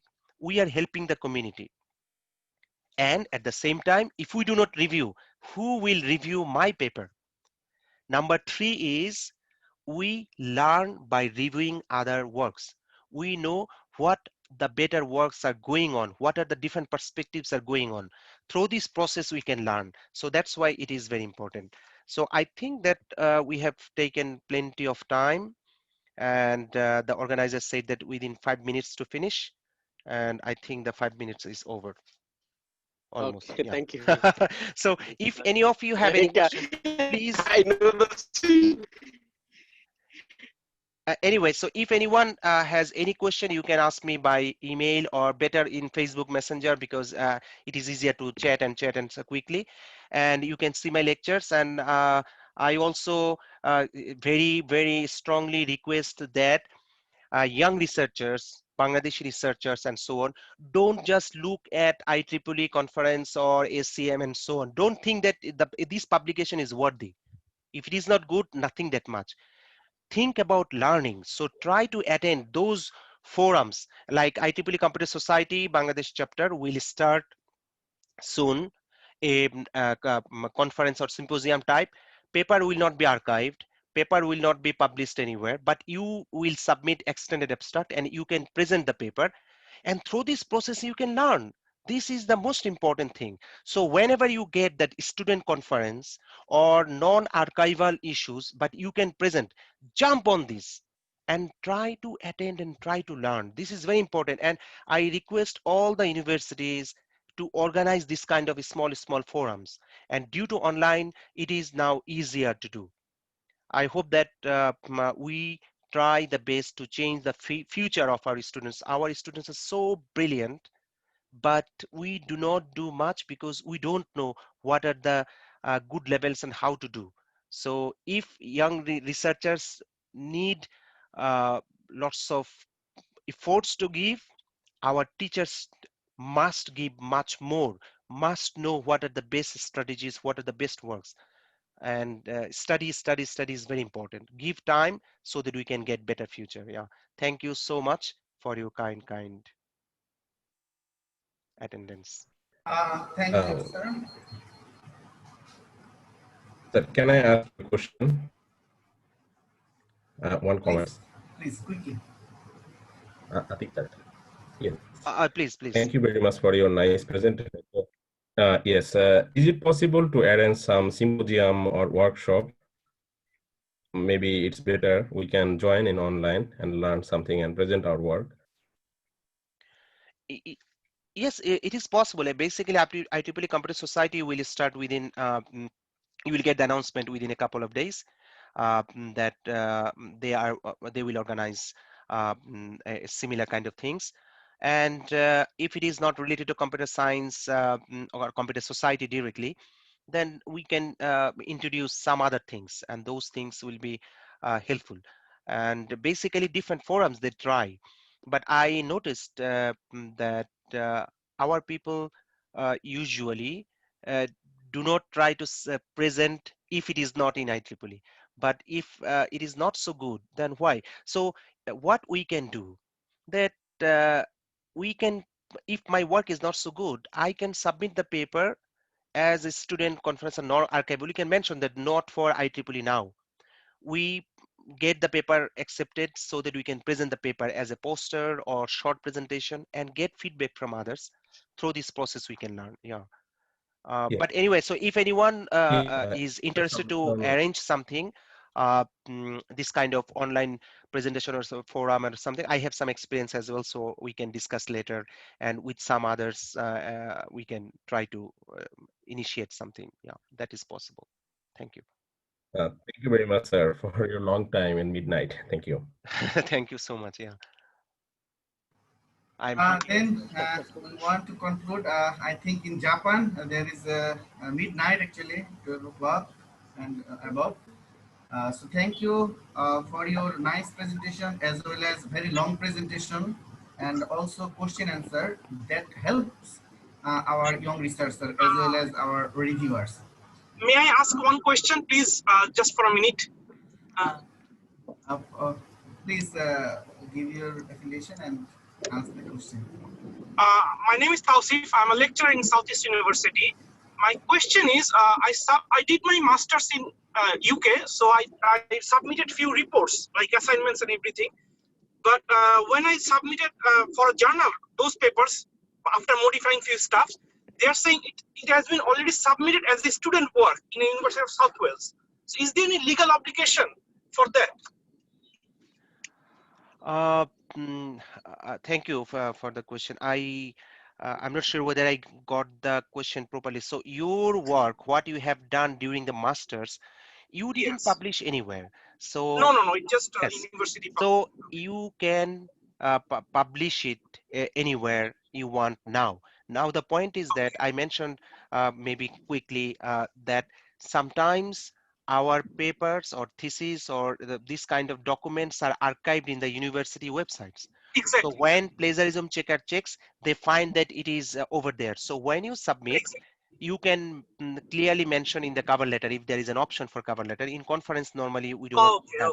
So you can mention it clearly that this is not published anywhere at all, and this is, in the university archive, it's available or something maybe. So on that case, there will be no problem. Yeah, thank you. No education. Okay, thank you very much. Yeah, thank I was you so confused. Thank you very much. Thank you. If I add with this comment, sometimes you can request your university library to open for all of the world people. So it restricts and it matches with the plagiarism. So you can stop and request the library authority actually. So that is another solution. So by the way, at last we actually want to conclude our webinar. That was a very tremendous effort you have done for us. Actually, while we are conducting some seminars, conferences, we face some problems. Cannot get some reviewer, or if we assign some good reviewer, we cannot get good reviews. So I requested Atiq sir to prepare this presentation, and he has gone for the last 2 months, and it has prepared. So I would like to thank to Professor Atiq for tremendous effort from IEEE Computer Society Bangladesh chapter. He is also founder secretary of IEEE Computer Society Bangladesh chapter. So I think in the next time you also enrich us with different talks to our young community, young researchers. We always follow you and we always learn from you from every point. So thank you from all of us. Thanks to all participants and your valuable question and answering session. Thank you, everybody. Thank you so much. It's my pleasure, and I learned a lot from different questions and comments as well. So, by the way, sometimes when there are mistakes, we do not like to mention. So, if you find anything to improve or any additions for future, you are welcome to email me or in Facebook Messenger without any hesitation, so that this presentation can be improved and this learning can be advanced for future as well. Thank you so much. I really appreciate and thank you all for being with me for such a long time. And most of the time, I mean, more than 110 people. So it is really, really, uh, I mean, gratifying. And I'm thankful to the IEEE Computer Society Bangladesh chapter, and especially Dr. Hassan Habib for his tremendous efforts. Thank you all. সবাই ভালো থাকবেন। ধন্যবাদ। Thank you. আর আমাদের finally যেটা বলতে চাই, আমাদের live রেকর্ডে একটু প্রবলেম হয়েছে। সো আমাদের IEEE কম্পিউটার সোসাইটি বাংলাদেশ চ্যাপ্টারের যে ফেসবুক গ্রুপ আছে, ওইখানে আমরা এই রেকর্ডেড ভিডিওটি পোস্ট করে দিব। Please after check after 1 or 2 hours. This address is facebook/IEEE-CSBDC. Okay, this recorded video will be available there. Thank you so much. Thank you, sir, and thank you all researchers and young scientists to join in this program. Thank you, everybody.